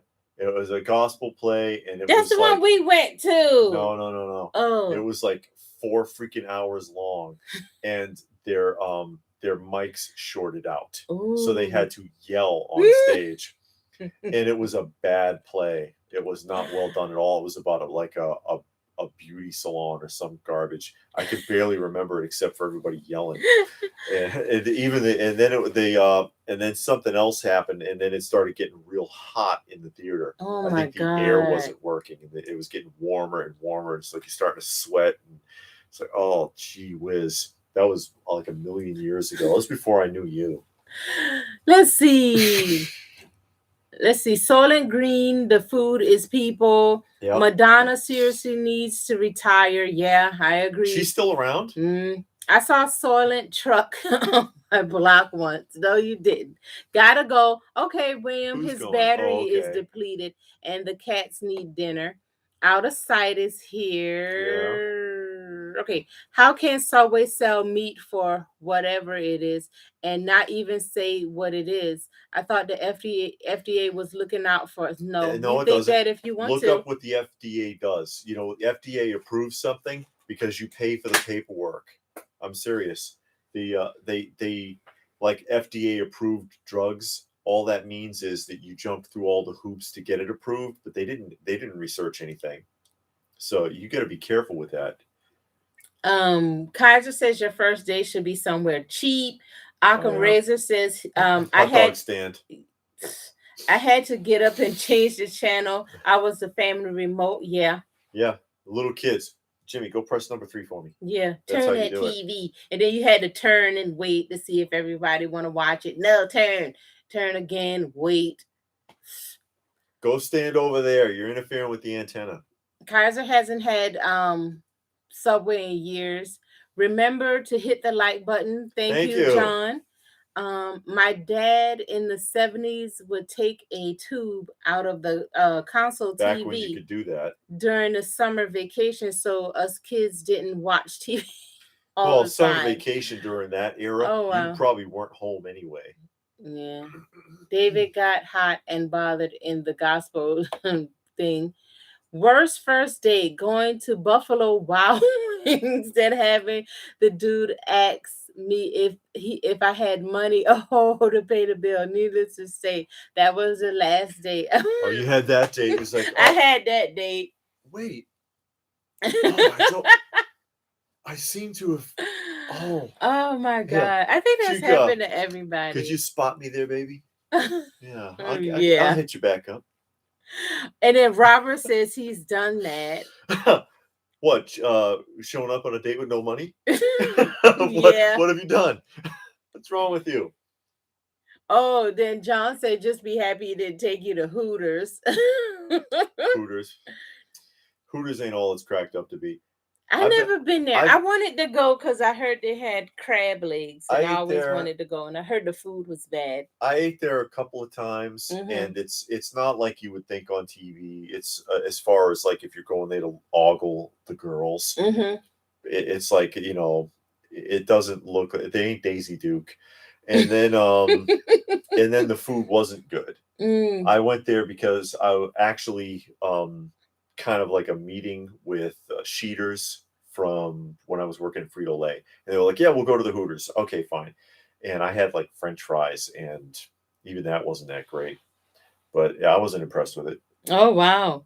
Occam says that Russell Brand has been talking with him back and forth on YouTube right now on his channel. I am in shock. Love the guy. He says that he's a smart cookie.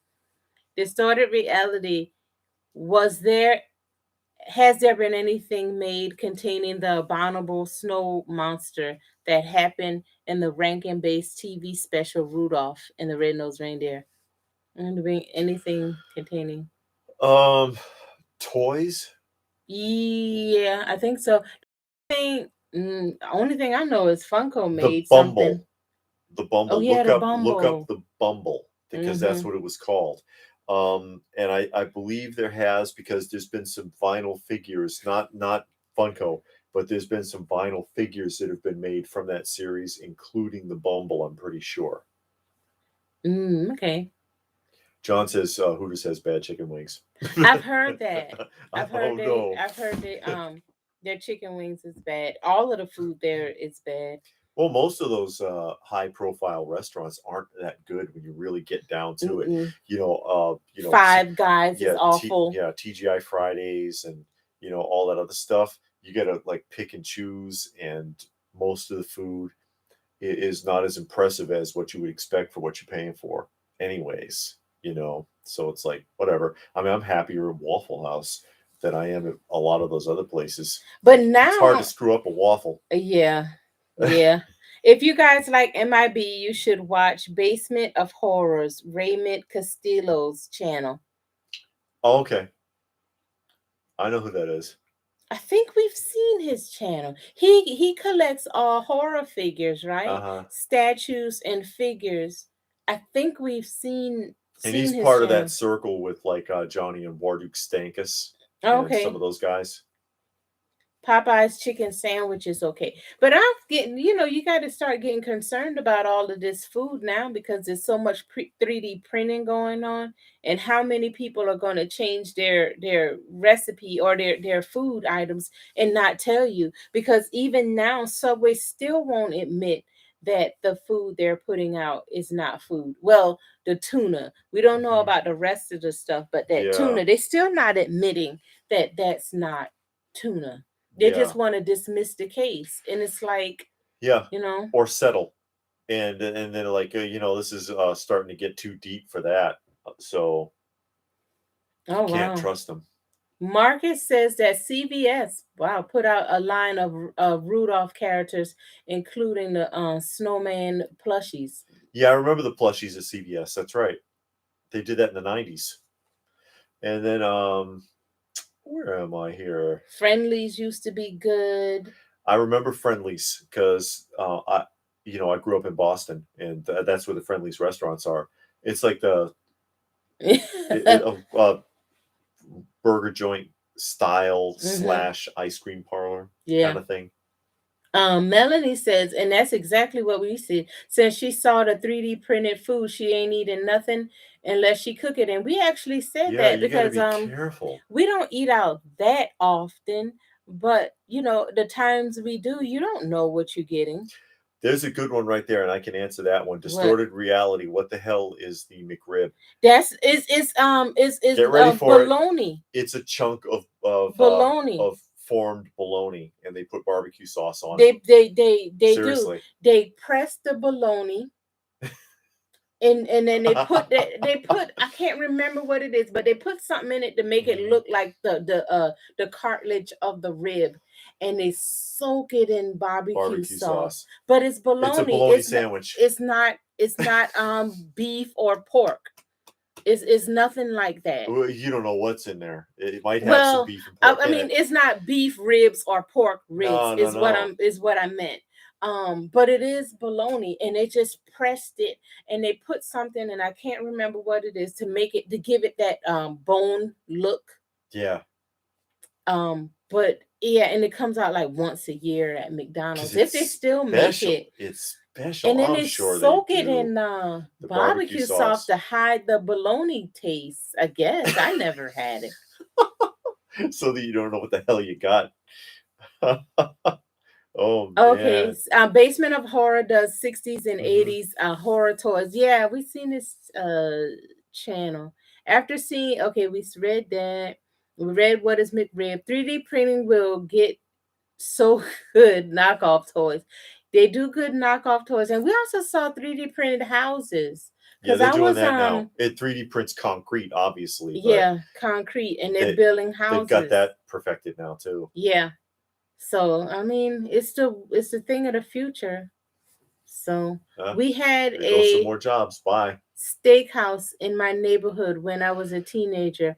Was called Ponderosa. I remember Ponderosa. That sounds familiar. Yeah. Best place I ever used to go to eat, and I really, really miss it, was Rosie's Fish Market. and it was on flashback time. Harvard Ave in Alston, next to where the Woolworth used to be, there was Rosie's Fish Market. It was a real fish market because the family had their own boat. And I can't get by. Can you pass me my drink?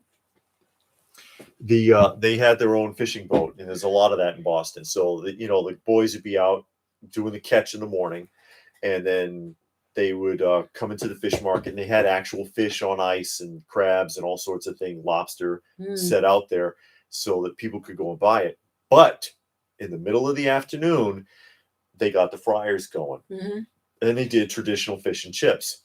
And so you would come in, and there would be a line out the door and coming down the block for people. It was like $1.25 a plate. Wow. Their own cod that they caught themselves, because fish and chips should be cod, not any other kind of fish. And it should be a thick cut, not the thin kind, because it's not going to taste right. Thick cuts. And so you get like 2 pieces of cod and in one thing, in a paper like basket, and then the French fries in the other one. And you come in and you just tell them what you wanted, and it'd be like, what you got? Give me 2 fish and chip, and they just call it out. And the old ladies, there was like 3 of them, and they'd have their hands in this huge vat of flour, putting the fish in, and then drop it in the fryer, and they're going, and they'd cook it up right there. $1.25 a pop, no tax. And I used to love it. And I'd go there every day for lunch, and I'd pick up 2 fish and chips. Best fish and chips I ever had. One day I went there, building was burned. Somebody did that on purpose. And it happened in the middle of the night. Somebody did that on purpose. I mean, I went there for a couple of years, and it was the best. And I've never seen better fish and chips ever. And I was like, oh my God, they burned down. I hope they come back. Never did. But that's like one of my best restaurant experiences. It's not even a restaurant, because you couldn't sit down there and eat. You took the bag with you. But it was so good, and it was cheap. And this was in the late 80s, early 90s, 89, 90, 91, when I was working in that area. I used to go there all the time. And memories, man. You don't, if I could go back and eat anywhere, it'd be Rosie's. Robert wants to know what 3D printed food is about. Look it up. And again, we've already talked about it. They're making food, and I'm still not real clear on what they the don't material tell you what they're making it out is. of. It's some kind of mashup, like laboratory grown, like the Impossible Burger. We mentioned that. The Impossible Burger is not vegetation. It's laboratory grown GMO sort of vegetation, something or other, with other laboratory grown proteins. You can go to Impossible Burger's website. They openly discuss it. They love that they're doing it. They think they're innovative, and it's like, wow, we basically GMO'd this, and we grow it in vats, and then press it, and it bleeds just like real meat. Oh, yeah, scary. but you have to be careful, because if you're following a certain diet, like David's a vegetarian, and he don't act like that. I said you're a vegetarian. I didn't do all that. Yeah, you did. Did I? But no, seriously, David is a vegetarian. So sure. But when Burger King started doing that Impossible Burger, he just happened. So he looked it up and found out that they inject the meat or whatever with actual animal blood. It's not the blood, but the some kind of material from the blood, and they grow it in a lab. Yeah. And they put it in there to give it that effect. But if you're trying to keep a certain diet, I research all that. I'm not eating nothing if I didn't check it out first. Yeah, but if you don't eat pork, or you don't eat shellfish, you don't eat meat, and you go into these restaurants thinking, okay, I'm gonna get the chicken fillet or whatever, and then you find out that it's chicken and pork mix, or you're getting supposedly a vegetarian burger, and it has meat proteins in it, or something. You're getting messed up, and that should be a crime, because they're not doing themselves right. Look, you guys are blowing my mind. I can't eat fast food. And that's probably good. None of us need to. No, because it's not good for you anyway. But you're better off making your own, or like I said, we'll we'll go to Waffle House occasionally. You can't screw a waffle up. It's just Yeah. flour, guys. They cheat you. They cheat you at Denny's and IHOP. Oh, here we go. Yeah, I used to work at IHOP. I never Like worked at no in IHOP. the 80s, I worked at IHOP. Read the menu because it's on the menu. The eggs they mix with pancake batter to make it Fluff 'em up. fluffier. But basically, what you're doing is you're ordering scrambled eggs, and then like 30% of it is actually pancake batter. So you're not really getting eggs, are you? But it's on their menu. Go ahead and look. They don't. Well, they do kind of hide it because it's in fine print on there somewhere. If you flip You got to through, use the magnifying you'll find it glass if you to look see. through. So they're not We technically. get backed up on things. They're not technically hiding that. Okay, Robert says he doesn't care. He's gonna eat that McRib and the Shamrock. Okay. Do they still do the Shamrock Shake? I don't know. John prefers real pulled pork over the McRib. Okay. Kaiser's down for a Big Mac right now. Somebody gave us $2. Thank you. Oh, that's Stone Sour. Stone Sour. Hey, where you been? And he says, thank you for the Thanksgiving video. Yeah, the which Thanksgiving video? The one with the commercials? People are loving that one. Oh. Yeah, the commercials ones. Oh, are they? We got way behind, so we do try to keep track, guys. So if we missed your comment, Socrates had to leave, okay. So bye. If we missed your comment, we're not ignoring you. Yeah, because we're trying to read everyone and comment. Let's see. I like Ponderosa. There's a good documentary on McDonald's. Yeah, there is one. I still remember Sambo's. It was like the early Denny's. That name sounds familiar, but I'm not sure. Don't like fish. Those beady eyes looking at me. Those lips, yeah. Let's see. They don't like eat anything in a can. That's from Marcus. Never eat fast food, beef or chicken or eggs. 3D printed food is going to make me go vegetarian. That's just nasty. Sure. And like we said, even be careful with the vegetarian stuff because just like the Impossible Burger, check it out. On the commercial, they advertised it as vegetarian, style food, and it has. And they couldn't. The only way they could do it was to GMO laboratory grown mass that they're working with. God knows what it is. To get, because it actually is supposed to taste like real meat, and of course it even seeps like real meat. It bleeds, and it's like, well, if you're a vegetarian, then do you really want to taste meat anyway? I don't know, because I'm not vegetarian. I like myself some chicken and beef. That's fine. Out of Sight says, do you eat Morningstar products? He does. He eats Morningstar, corn, Prager, and corn is spelled with a Q. Q-U, what? O-R-A or something, O-R-N or something. Prager. And it's another one. I can't think of the name. But he eat all that vegetarian Sometimes stuff. I eat that, yeah. But it's expensive. But I still eat cheese and eggs and fish. I'm not like an official vegetarian, because there are vegetarians that would argue, if you eat fish, it doesn't count. Okay. Yeah. But red meat and poultry, I don't eat. I haven't eaten for a long time. I can want to know is how's being a vegetarian. How long have you been doing it? What do you think? Are you a hippie? Yeah, hippie. 25 years, I think. Actually. Well, I don't think I would regard myself as a hippie, though. I ain't no vegan. I like my milkshakes. But yeah, you like milkshakes and ice cream. My milkshake brings all the girls to the yard. Oh, yeah. Cats, anyways. I get plenty of cats in the yard. Eggs are never good unless it's a diner or steakhouse. Eggs are good. There's an item called fake liquid eggs protein. Well, they got that fake eggs now. What, Just Egg? That commercial? I don't remember who it is, but yeah, there's and they don't even make any bones about that you're because they make fun of the fact that, oh, you ain't eating these, it's good for the environment, or because cruelty to chickens, it just tastes damn good. Or that commercial. Mm-hmm. Yeah, I don't know. I've never eat that stuff. No, we eat the eggs out I've the tried chicken. vegan cheese. That stuff, I don't know what it is. It's like eating wax. But I'll eat real cheese. I like cheese. And Trevor wants to know if you still eat pepperoni pizza. No. No pepperoni pizza. We eat No. what, margarita pizza, the one with spinach and mushrooms and all that stuff I like like mushrooms. that. I like feta cheese.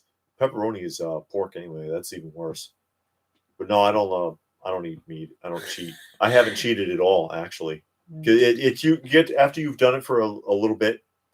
I don't even remember when it happened, but because a lot of people say, "Oh, I tried to be vegetarian, I couldn't do it." Yeah. But after like a few weeks or a couple of months, suddenly it just doesn't seem to matter. You're like, "Oh, okay, I don't even care. I'm not going to eat that anymore." Distorted Reality said, what do you think chicken nuggets are made of? It's not chicken, it's some kind of compressed meat. It might be chicken meat, but it's all compressed and it looks like sawdust. There's say what? Hey, say what? Say what? I know, I say that every time. No pepperoni pizza for me. My favorite ice cream is, I don't know that word, something ice cream. I like Oreo ice cream. Where do you see that? Right here. Talenti. Talenti? Yeah. My favorite ice cream is Talenti ice cream. Yeah. Is that a brand? I guess. Or a flavor? I don't know. Oh, Occam's Razor. So you can go buy yourself some meat. Oh, never sent a super chat in my life, but you guys are my favorite channel. Read all my dumb comments.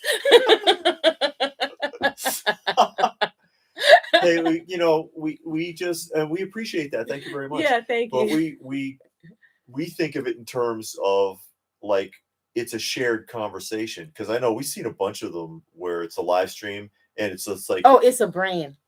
Oh, it's a brand. Okay, I don't know if I heard of that one. I never heard of that. I know Breyers though. Yeah, Breyers is pretty decent. Mm-hmm. But it's either the person is just kind of sitting there rambling and not paying attention to the comments at all, or if it's a couple of people and they're not together like we are, but they're in like the little window boxes and they're talking to each other and totally ignoring everybody. And I can understand it can get kind of jumbled up when you got like 500 people, 1,000 people watching. It's going to go flying, but at least make an effort to answer a couple of people. Yeah, I mean, and we only got the people in the conversation. We only got 40 people watching, but maybe 20 are chatting, so we can talk. We can look and read those chat and get a good conversation going. Yeah, and get to know some of the people that watch the channel. Yeah, you get to know them. Like, Robert's weird and Distorted Reality really loves Funko Pops, even though he's closet. But we get that. And we understand and we embrace. Coming out of the closet with vinyl, is that it? Yeah. That doesn't sound right.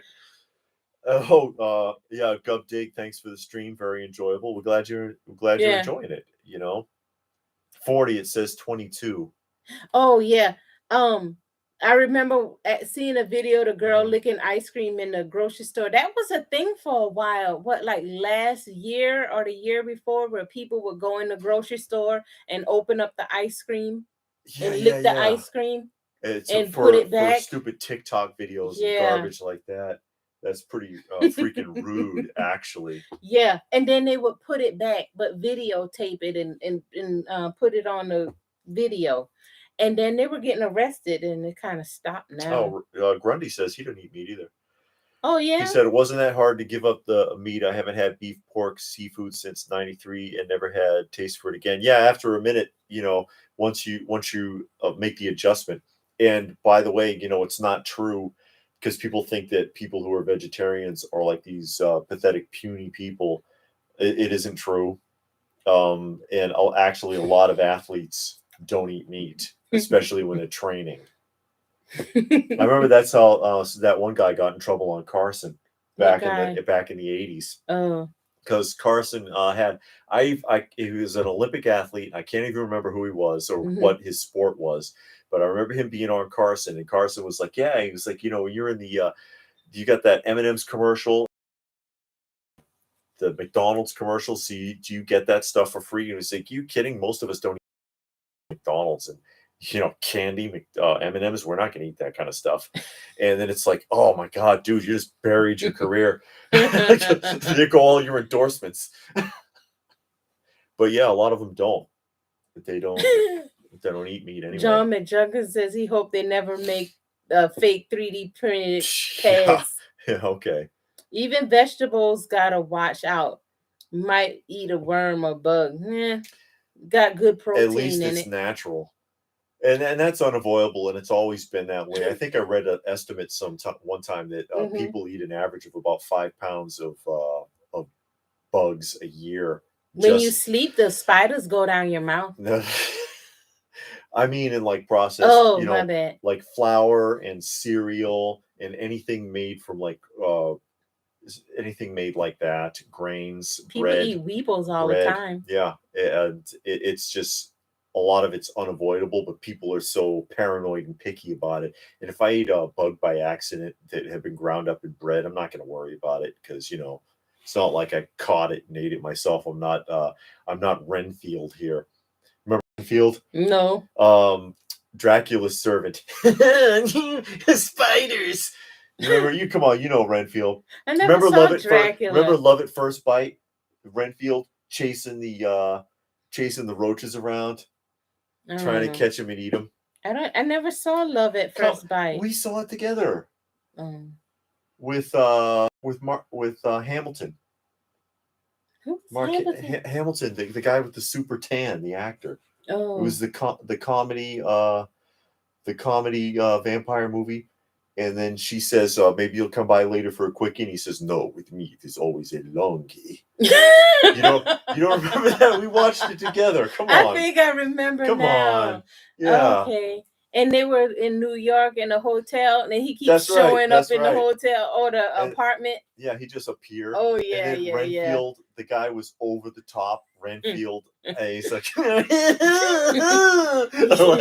yeah. That guy was hilarious as Renfield. He was loving that. Trying to catch mice and roaches and stuff for lunch. And he was like, how did you get the secretary to give up her address? I showed her my sandwich. Would you like to see it, master?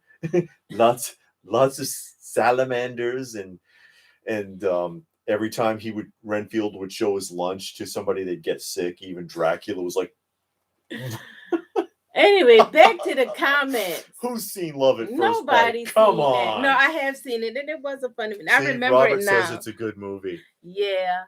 Let's see. They're talking to this. Okay.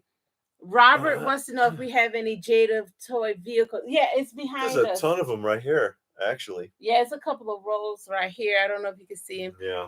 Some Batmans, and then down here you have the Turtle Wagon, Pennywise, some other stuff, and I got someplace else. I like that one. I wish they would do more of this line right here.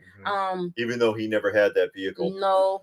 But if they do some of the classic wrestlers from like the 80s, I would get more of those. But I like that.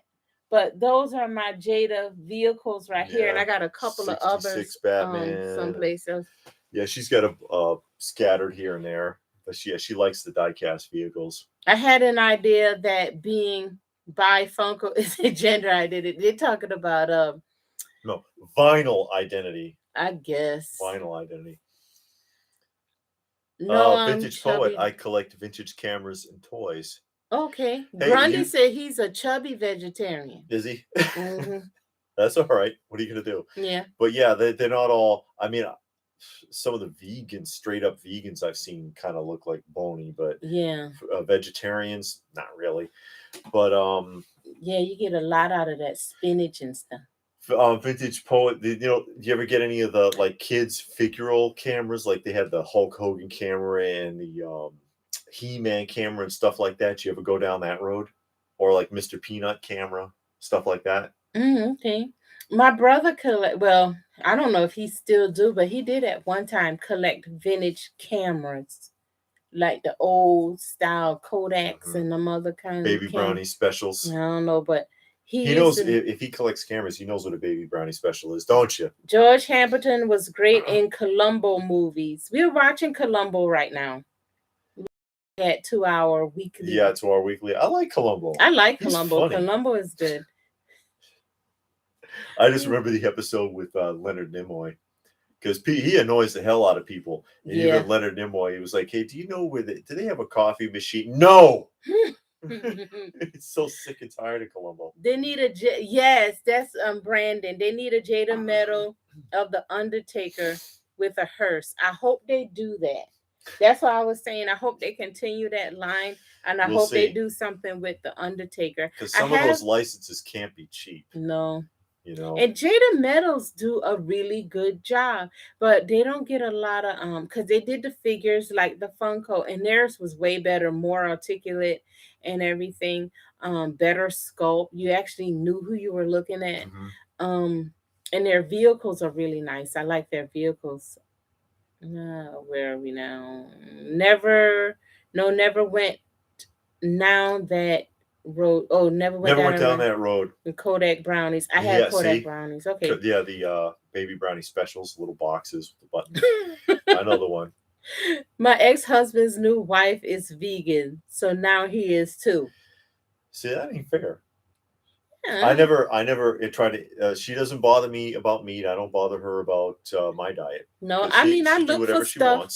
I look for stuff to cook for him that's vegetarian and even vegan, and I cook his meals and I make sure I cook 2 meals, one with meat, one without. I use 2 different spoons, 2 different pots. We do that whole thing, and it doesn't bother me because I like cooking. So, Melody says, now my ex looks old. Well, success is the best revenge. Stone Sour says he's been watching Family Matters lately, just the first couple seasons. Ooh. Family Matters, is that the one with Urkel? Steve Urkel, yeah. Oh, I don't know. I look like that one. Oh, Robert says I look like Columbo too. That Lemoy was good. The satire, the suture episode, yeah. Yeah, that's right. How about the Night Stalker? The Night Stalker was good. That movie. Kolchak, yeah. Also, like Johnny Cash. Johnny Cash episode was good. Oh, that's right. And that's one of the few times where he liked the person. No, every once in a while, that wasn't the one. He didn't like the Johnny Cash. No, guy? He liked the guy, the wine taster. Yeah, that's right. It was the wine taster. He rarely sits there and says that. You can tell. Wow, I really feel bad for this guy that I got to turn him in. Yeah, so he sat there with the guy and ordered him some wine that he would like, and they sat there and drank the wine together. Being on a budget is so hard lately. I want those Mario figures. Didn't Grandpa from the Monsters drive a coffin type car? He might have. Look up when he ran for mayor of New York. He ran for mayor of New York. I think it was in the late 80s.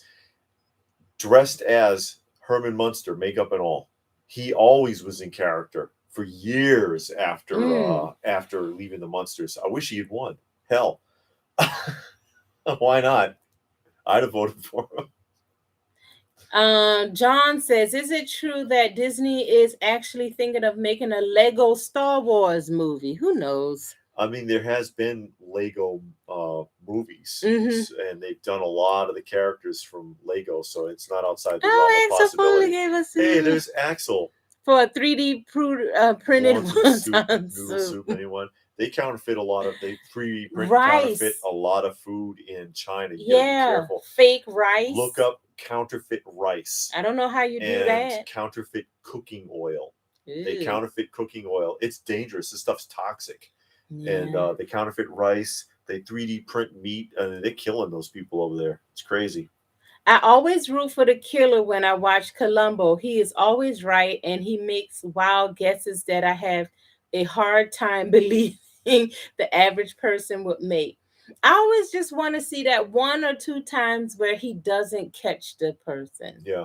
I haven't seen an episode yet, but I think they got to have 1 or 2, where he doesn't catch the person. But I like watching him figure it out, because you don't know how he's going to figure it out. Because it's one of those rare shows where you see the whole crime off the top, and you're like, all right, how's he going to piece this together? where's the nail in the coffin, and the bulb's going to go on. And Yeah. he's going to figure out, oh wait, something's not right here. And you trying to look for where they're gonna fall, where they're gonna mess up. Where's the mistake? And you watching real closely, like, oh, that's where they mess up. That's where they mess up. Yeah. Occam Razor likes Archie Bunker and the Jeffersons. I hated the Jeffersons. I didn't like George Jefferson. George. He was rude. I thought it was racist. I didn't like how he talked to Tom and Helen. Mm-hmm. Always calling them honky and zebra and all kind of stuff. I didn't like that. And I didn't see why that was funny and why it was on TV and why it was allowed. Because if a white person did that and called a black person the N-word, that their career would have been over. And I couldn't understand why it was okay for George Jefferson. I mean, I thought this as a kid. And when I got older, it really sunk in and I really couldn't understand it. And it made me hate the show even more because it's like, okay, why can George get away with it? And nobody else can. Even in comedy, you can't get away with that. So I didn't like it. Occam wants to know what I even eat. But I mean, he eat all kinds of stuff. He get on my nerve. He can eat the whole thing of ice cream every day and not gain a pound. I think about ice cream and gain 5 pounds. That's because I work out so hard. And we work out together. We work out a lot, actually. Yeah, we work out a lot. But he can eat ice cream and brownies every day. He eat cookies. I can't eat cookies. I don't eat brownies. I eat ice cream once a week and only a little bit. And still struggle. Rice, beans, pizza, the fake meat sometimes, cheeses, He eat everything except for pasta. Meat. Yeah. It's not that far off. It's not that different. No. Robert likes the older Columbo when the woman tries to kill him. We ain't got that far down yet. Did you guys hear Henry Cavill is cast as Captain Britain? I heard he was going out for it. I don't know what Captain Britain is. Britain. Yeah, it's a Marvel character. I loved Henry Cavill in The Tudors. I liked him as The Witcher and I liked him as Superman. Mm-hmm.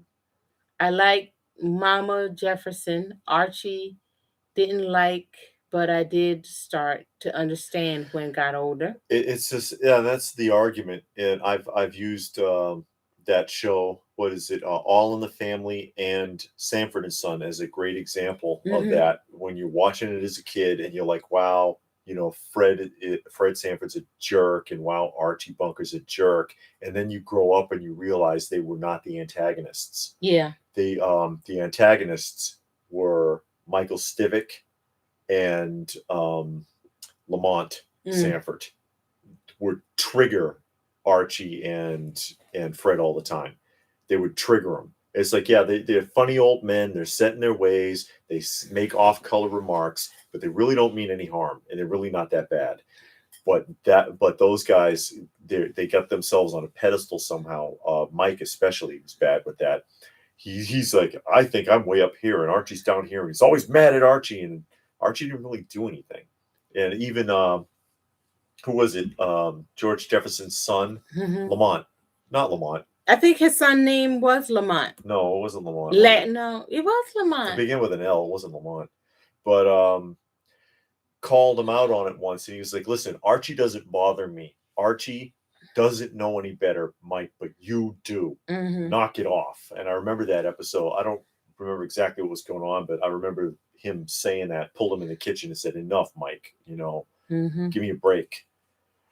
Lenny Kravitz, the rocker guy's mom, is the maid on the Jeffersons. Actually, Lenny Kravitz's mom was Helen.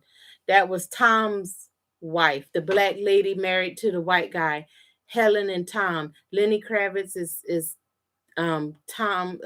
Helen's son, and she was married to a white guy in real life. So when she got the role, they were like, "Hey, you're going to be married to a white guy in the show," and she was like, "My husband is white," so it didn't matter to her. Didn't matter. Yeah. What does your typical workout involve? Cardio and weightlifting. So we do 20 minutes of cardio and or then more. or Yeah. more. Sometimes it's like 40 minutes, but yeah. And then we'll go into a weightlifting routine. Yeah. Something that we got put together.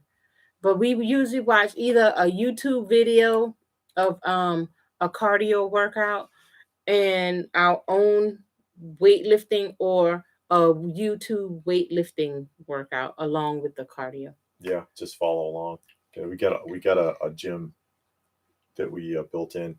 Mm-hmm. Do you know why they couldn't Lionel, use... thank you. Oh, Lionel. I know it was some with an L. It was an L. I just couldn't think of it.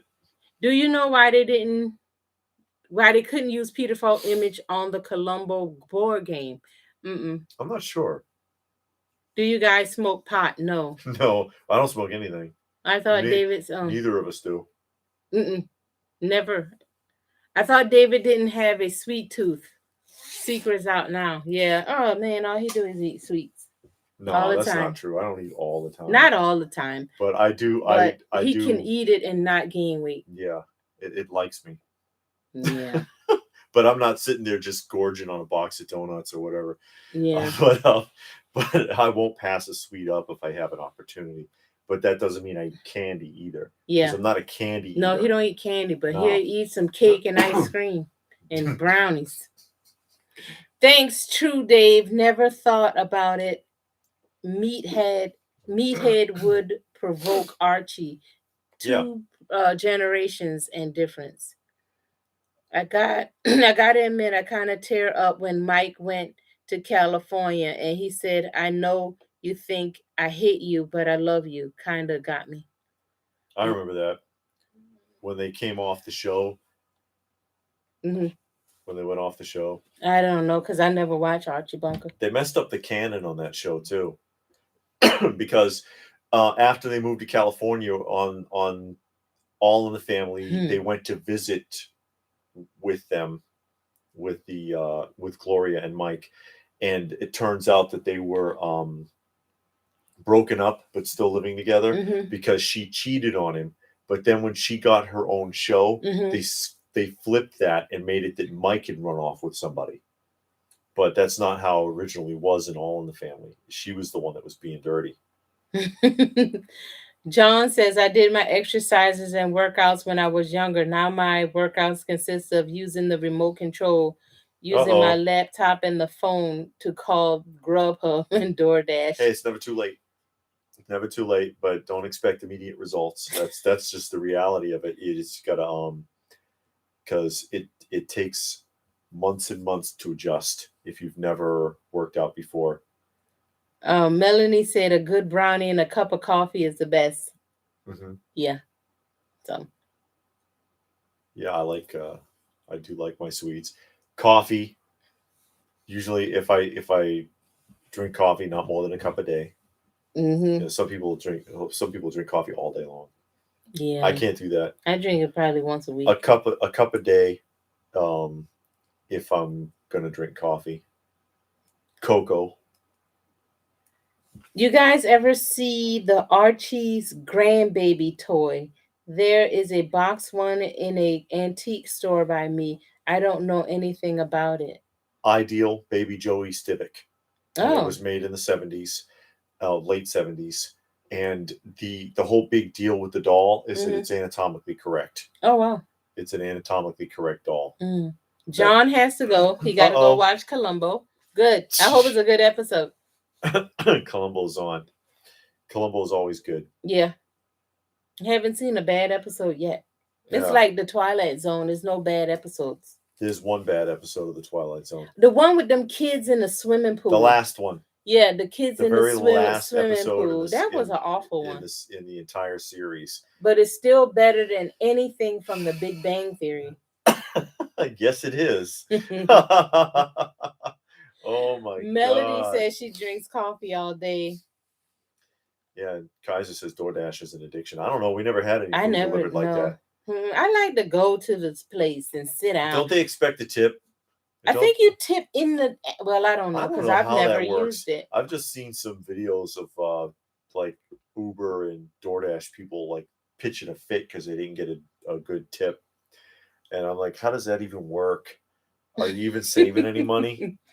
I don't know. The only time we get like order food is from the pizza place, but then we go to the Go store. pick it up. Yeah. Yeah. And then that'll be going away eventually too, because again, China, innovator of this kind of stuff, and KFC for that matter, in China, they don't do the delivery service anymore. They have drones. Mm. It's the weirdest thing. They've got video of it. They put the food on the back of this little tractor, and it drives and turns, and it goes to what looks like a big mailbox and goes under it. The food lifts up, and then there's a drone, and it clamps it into a basket. The top opens up, and the drone comes out and flies to the address. Mm. And then the little tractor goes back where it came from. And they've been doing that. KFC's been doing that in China for like a year at least. So Rome Ross, hey. eventually that'll be going away. Arkham says Hey, that Rome. DoorDash is expensive, $40 for McDonald's. That's Really? ridiculous. Why And bother? Kaiser says the fees are what's killing them. Are you Wow. Sarah O'Connor? Sarah Connor. I don't know what that means.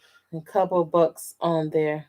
I don't know how much that stuff costs because I've never used it. No, and I've I'm never just like, used it. I never downloaded it. Never opened it no. to even see how it And works. we don't eat like all that anyway that we No. would even care. Mm-mm. You know, because I don't. It's not about where we are. It's about that we're together. So you know, finding a good a restaurant or whatever, it doesn't seem to matter so much. Mm-hmm. And we limit it because again, like we were talking earlier, you don't know what you're getting no more. You know, you think you're going down to KFC and you're gonna get some fried chicken, and the next thing you know, you got pressed cardboard and some ground up sawdust. So you know, you might as well eat at home. Sawdust. There you go with that again.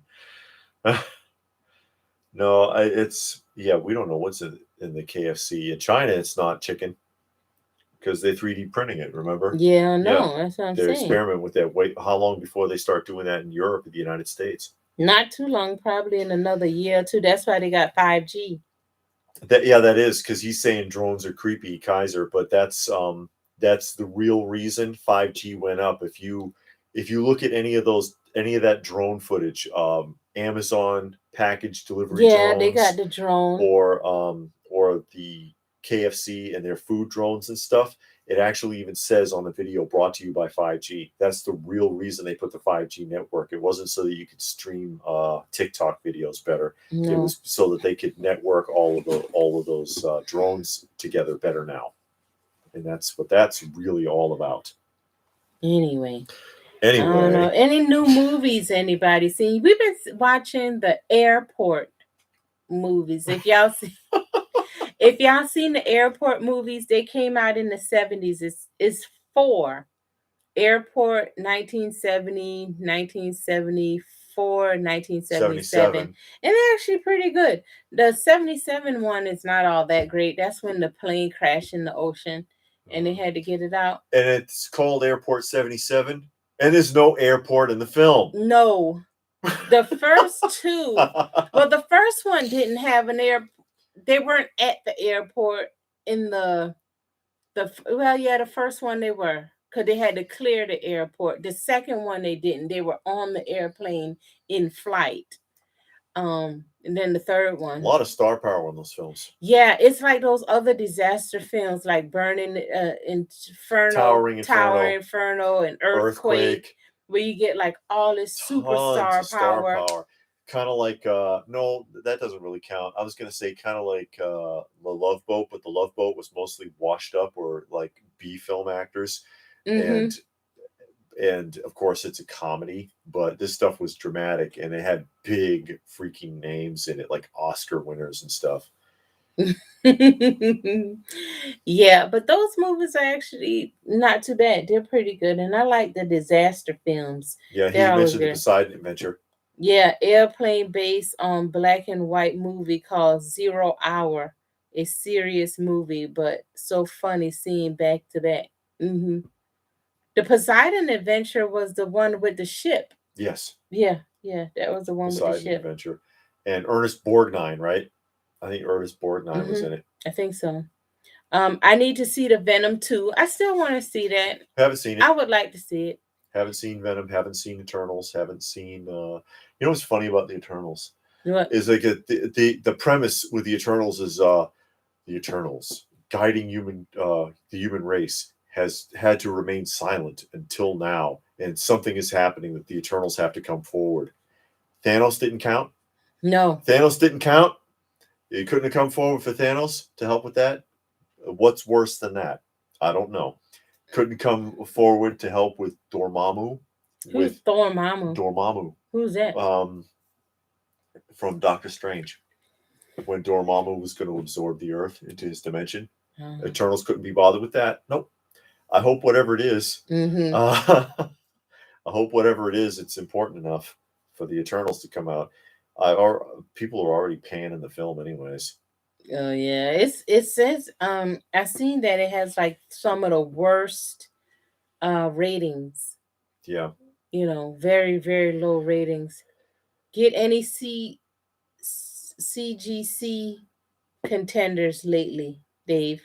I found some She-Hulk comics. Oh, I'll show you one that's interesting. All right, all right, y'all. I'm gonna go watch a movie. All right, thank you, Melody, for hanging out with us. Yeah. The come back anytime. Stone Sour says that the Eternals look terrible. Yeah, and it's they just threw it together. You know what really looks terrible? What? The Eternals figures. Oh yeah, we saw that in like Walmart. Look terrible. They should be $3 a piece. It does look bad. Check this one out. You know what that is? The Defenders. The Defenders. But watch this. And this is why when you have an older book, you should always take a good look inside. Right? Let me show you here.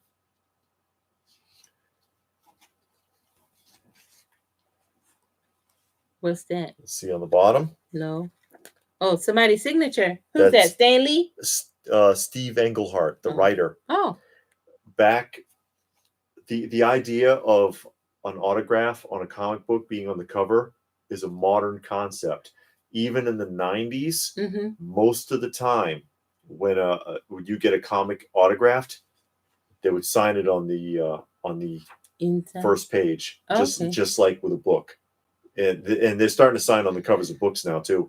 But that's always been the thing, that you get a book plate, you'd open the book up and they'd sign a book plate, or they would sign the first page. And that's what they used to do with comics too. So guys, always, when you get an older book, take a look. Dig wants to know what year that came out. What was it? This is August 72. August 1972. Oh, 1972. Yeah, Defenders. And I'm reading that. Give me that.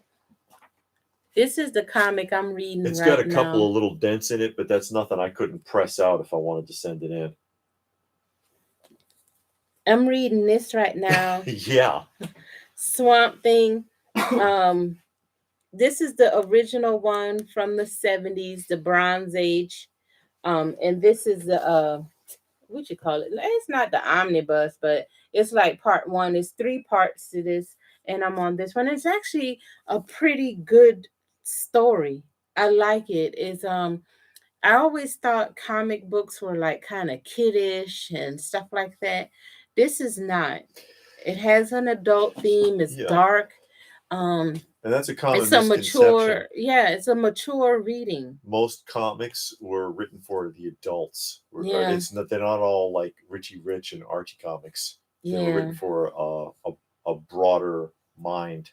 Yeah, because I always thought, I never read it until I read Masters of the Universe, and it it was kind of kiddish a little bit, not too much, but this one really got me. I was like, wow, this is actually a good read. It is a nice storyline. It's continuous, and it's a mature story, and I like it. So yeah, I can't send that to CGC because of the signature, because they will not authenticate signatures. It would have to go to CBCS, but then they're going to charge to authenticate it, which I think is kind of a pain in the ass, because, for example, you get books from like Diamond or Dynamite, and it comes sealed in a bag with a certificate of authenticity with the autograph, and they still won't acknowledge that. Then they'll want to authenticate it for you. And if you want to do that, but I would have to send that to CBCS to be graded. Let me see. Or I'm sorry, CGC would put a notation on it that says something like writing on inside a book. Oh wow. Yeah. Occam Razor says Alan Moore Swamp Thing, which I do have. I'm reading it after this version. Watchmen Fame and V for Vendetta. Okay, those are some. I want to get into more comics similar to something like this along the line. I got Man Thing too, so I'm gonna read that. Let's see. Wow, 1972. I used to buy the Sergeant Rock GI Combat Losers comics. Okay. Yeah. Oh God, there's a new Home Alone. Was it Unknown Soldier and stuff like that? Kaiser says there's a new Home Alone on Disney Plus. I think I saw that. Isn't it like either the Kevin is black or is a girl now, right? Oh, I didn't it change up the gender or the race or something? Yeah, I think I heard about that. It's weird. I can't find any old school Sergeant Rock comics. And they're probably not even that much, because it's funny how that works. There's certain comics that are like crazy rare. You can't find them, but there's no market for it. Like I have, what is it? It's a Golden Age comic. I've got and I think it's Baffling Tales number 26 or something like that. And it's the last in the series. It was the last one in that series. Baffling Mysteries or Baffling Tales. I can't remember. And it came out in like the early 50s. And try to look it up on eBay. There's like one for sale, but it's not a big price on it because no one cares about that. And it's Golden Age. Some stuff it's pretty rare, but since there's not a big demand for it, it doesn't have a big price tag. Yeah, we saw that Occam there on Home Alone 2. They're erasing that scene with Donald Trump in there. He was only in there for like a second. Yeah. Probably 30 seconds. So he they're was going in to the eliminate because they were in his hotel. Yeah. And he like passed by or something and said hello. The reason that they were going to do that is because Macaulay Culkin said something. It's like, oh, where you haven't been relevant for 30 years. Where'd you come from? Yeah, and he wanted to say something to get his name out there again now that he's like sober, because he's cleaned himself up from the last time anybody saw him. He was looking pretty bad. It looked like he was going to die. Yeah, he looked old and just terrible. Tattered, like he was in a homeless shelter or in a trailer park or something. And suddenly he's like, it's a way to get himself out there. That's what these people do. So people can look him up and look up his movies and watch it. And oh yeah, I remember that. And it's pointless. Why hasn't anyone brought back characters like Power Man, Iron Fist, Green Turtle, and Metamorphosis? They brought back Iron Fist. Power Man and Iron Fist. Yeah. Oh, you mean in comics? Because Power Man is Luke Cage. And you know who Iron Fist was. And they had the shows, but they canceled them. Iron Fist should have been canceled because they went entirely in the wrong direction with Iron Fist anyways. It had the potential to be so much better, and the writing wasn't very good. Power Man, Luke Cage was much better written, I thought, as was the Punisher. The cat. Let me go see what she's doing. That's Kitty. Yeah. Kitty. Rome Ross want to know if you a fan of Tomorrow People. Tomorrow People from Dark Side. You mean Forever People? You mean the Forever People? Yeah, Kaiser says it's funny how Trump was loved by Hollywood until he started challenging them. Pretty much. Shit, yeah, we don't know if we're going to get a Kitty cameo or not because Crumb doesn't come down here. He's in the garage. Oh, he's in the garage? He went out there. I didn't know he was in the garage. So now she's going to come down here because she was whining because she was by herself. She doesn't like to be alone. She really doesn't. She just She just likes to hang out. She likes to hang out. Bowl gamut with all of the cats. Yeah, well, the oh, here she's under me. So it remains to be seen if she wants to. Hi, kitty. Hi, kitty. You can hear her, but you can't see her. And this chair has got the armrest, so I don't know if she's going to try to jump up on me or not. She usually tries to sit on my lap. Yeah, but she's moving the camera now. Yeah, she looked like she want to hop up there. Yeah, she's experimenting with the idea here. She may or may not, but her big butt. Mm-hmm. But anyway, oh, there she go. Hi, there you are. She doesn't like to be alone. She gets real spooked. And then, well, Crumb doesn't mind being alone. Don't step on the keyboard, okay? Come on. God. Well, there she is. There's Kitty. This is, of course, the one with the broken leg. She, her leg is deformed because it was broken really badly once upon a time and didn't heal right. Cool cat. Now she's gonna bump into the camera and move it all over the place. Kitty. Oh, wait a minute. You got all the wiring and everything. But anyway. Yes, anyways. What else have we been doing? People love the cat cameos. Who remembers this? Who knows who that is? Food fun for the cat family outside. Thank you, Stone Sour. There's 4 of them that live in the wood pile behind our house. Who knows who this is? Quick. Nobody knows who. Somebody knows who this is. It's another vinyl mascot. From the cereal? Is that a cereal? No, it's not a cereal mascot. It's not a cereal. It is a 70s vinyl mascot. 1 point of articulation. Just the head? Yes, just the head. Who knows who that is? Robert can't remember. Sure. Oh, but yeah, thanks again, Stone Sour. But yeah, there's the 4 of them, that whole family. Will you stop rubbing on that? Goodness. Because we have that whole family. Cookie Crisp. No, it's not Cookie Crisp. No, it's not Cookie Crisp. I know that. You told me, but I don't remember. You don't remember who it is. But that whole story with Dad Cat looking like he's going to drop dead on the back porch and hanging out back there for 2 weeks and then disappearing once he got his strength back, I guess. And then he shows up like 4 days later. He shows up 4 days later with 3 other cats in tow, a female and 2 kittens. And now the 4 of them live back there. He went and found his family and brought them back. Brandon wants to know if this is the Keebler elf. It's not the Keebler elf. He told me, but I forgot. Witches Night Out was at a witch from the 70s. Was that a witch from the 70s? That's the Keebler elf. Vinyl Keebler elf right there. See, Ernie? Also, this one is small. 1 point of articulation. But that's the original Ernie the Keebler elf. No guesses? Nobody remembers who this is? No. It's the Wizard of Oz. What's that? The Wizard of Oz. Oh, Campbell Soup. The SpaghettiOs mascot. The original SpaghettiOs mascot.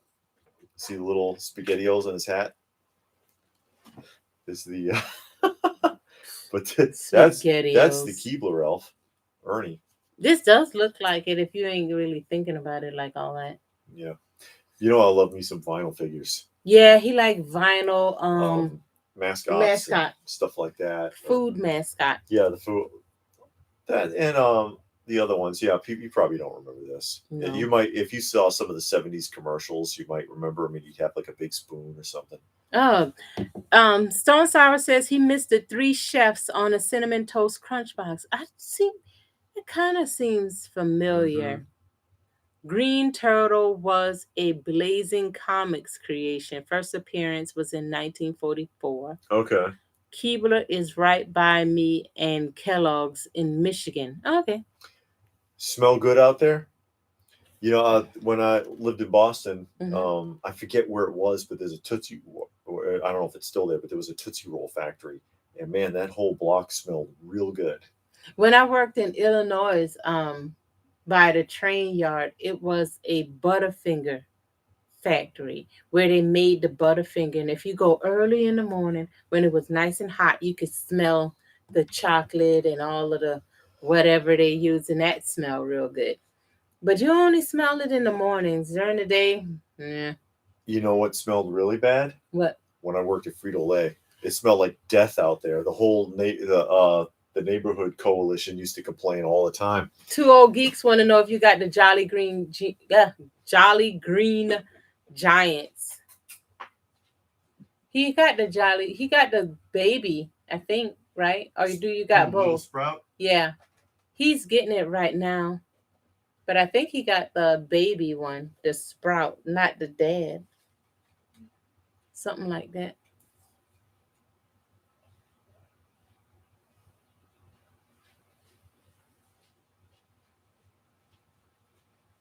See, that's the vinyl Sprout.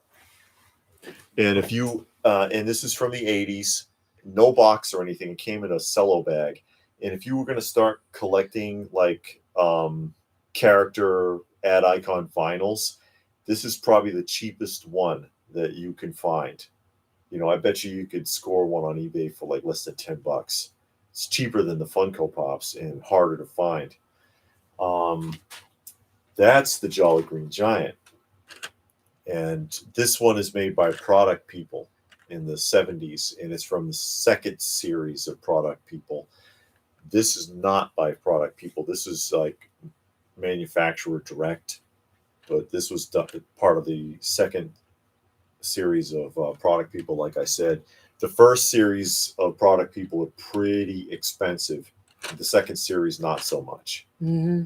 The first series is the one where you get like the General Mills cereals characters and things like that, and they're just really rare and really expensive. Occam Razor says Kellogg's used to have a sanitarium in Battle Creek, Michigan. They made a movie about it, The Road to Wellville. He was a nutcase with cornflakes. Um, Two Old Geek says you have everything. And Stone Sour says he used to live in Colorado for a year near a slaughterhouse, and the smell at night when they did the slaughter was putrid. Yeah, I bet. Yeah, I've been by places like that, and way out when you're headed, I think between Dodge and what is that other city in Kansas?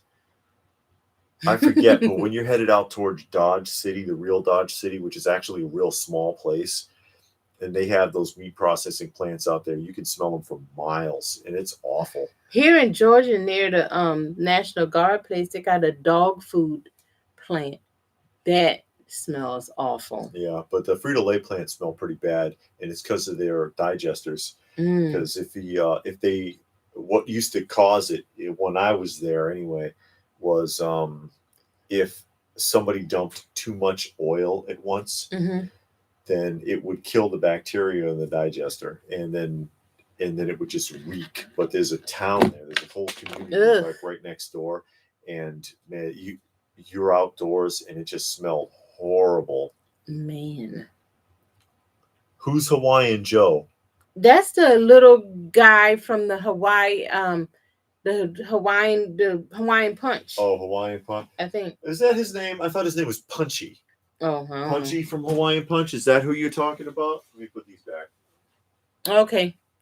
And Brandon says, did they ever make the Pep Boys figures? I don't think so. I'm not sure about Pep Boys. My grandpa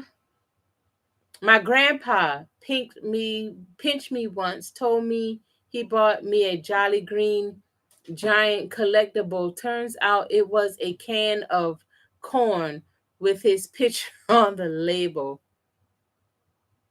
Oh, he punked me once.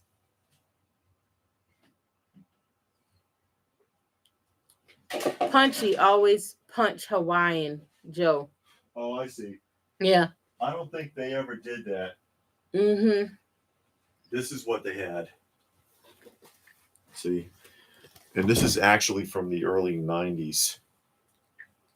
And he's vinyl and cloth, and he talks. He says, "Try me, I talk." Oh, that's cool. Yeah. It's a real clean example, too. Let me see here if I can get him to work. Yeah, one of those drawstrings. No, it's a push button because it's from the 90s. Oh. Hey, how about a nice Hawaiian punch? He still works. Hey, how about a nice Hawaiian punch? It's all he says, though. So I don't know why they even bothered. So they can charge you an extra $10. I guess. I forget how much this was or even what. Fun for All made this. It looked like well, the top right here is like a plushie, but the rest is vinyl. His head is vinyl. But that's pretty much it. And of course, he's got a can of Hawaiian Punch.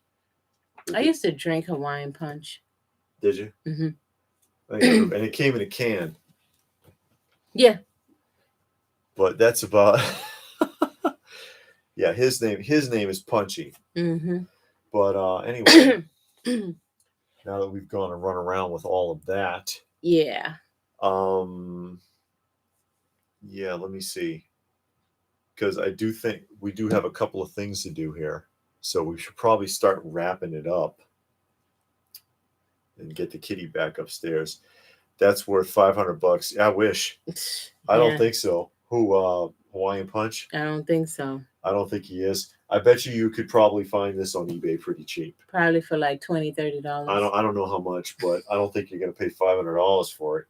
Yeah, look up Fun for All Hawaiian Punch, and you should find it. Kool-Aid Man fan.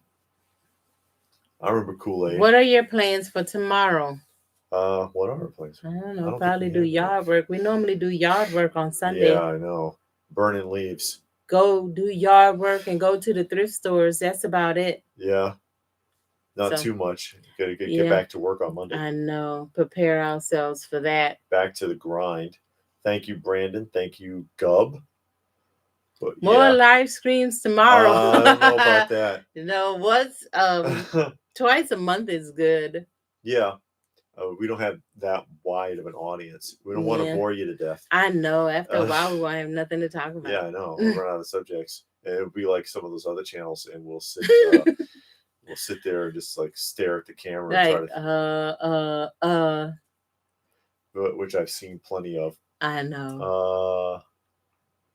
Thunderbirds were cheap like Punchy. They were popular in England, not in the States. Yeah, that's because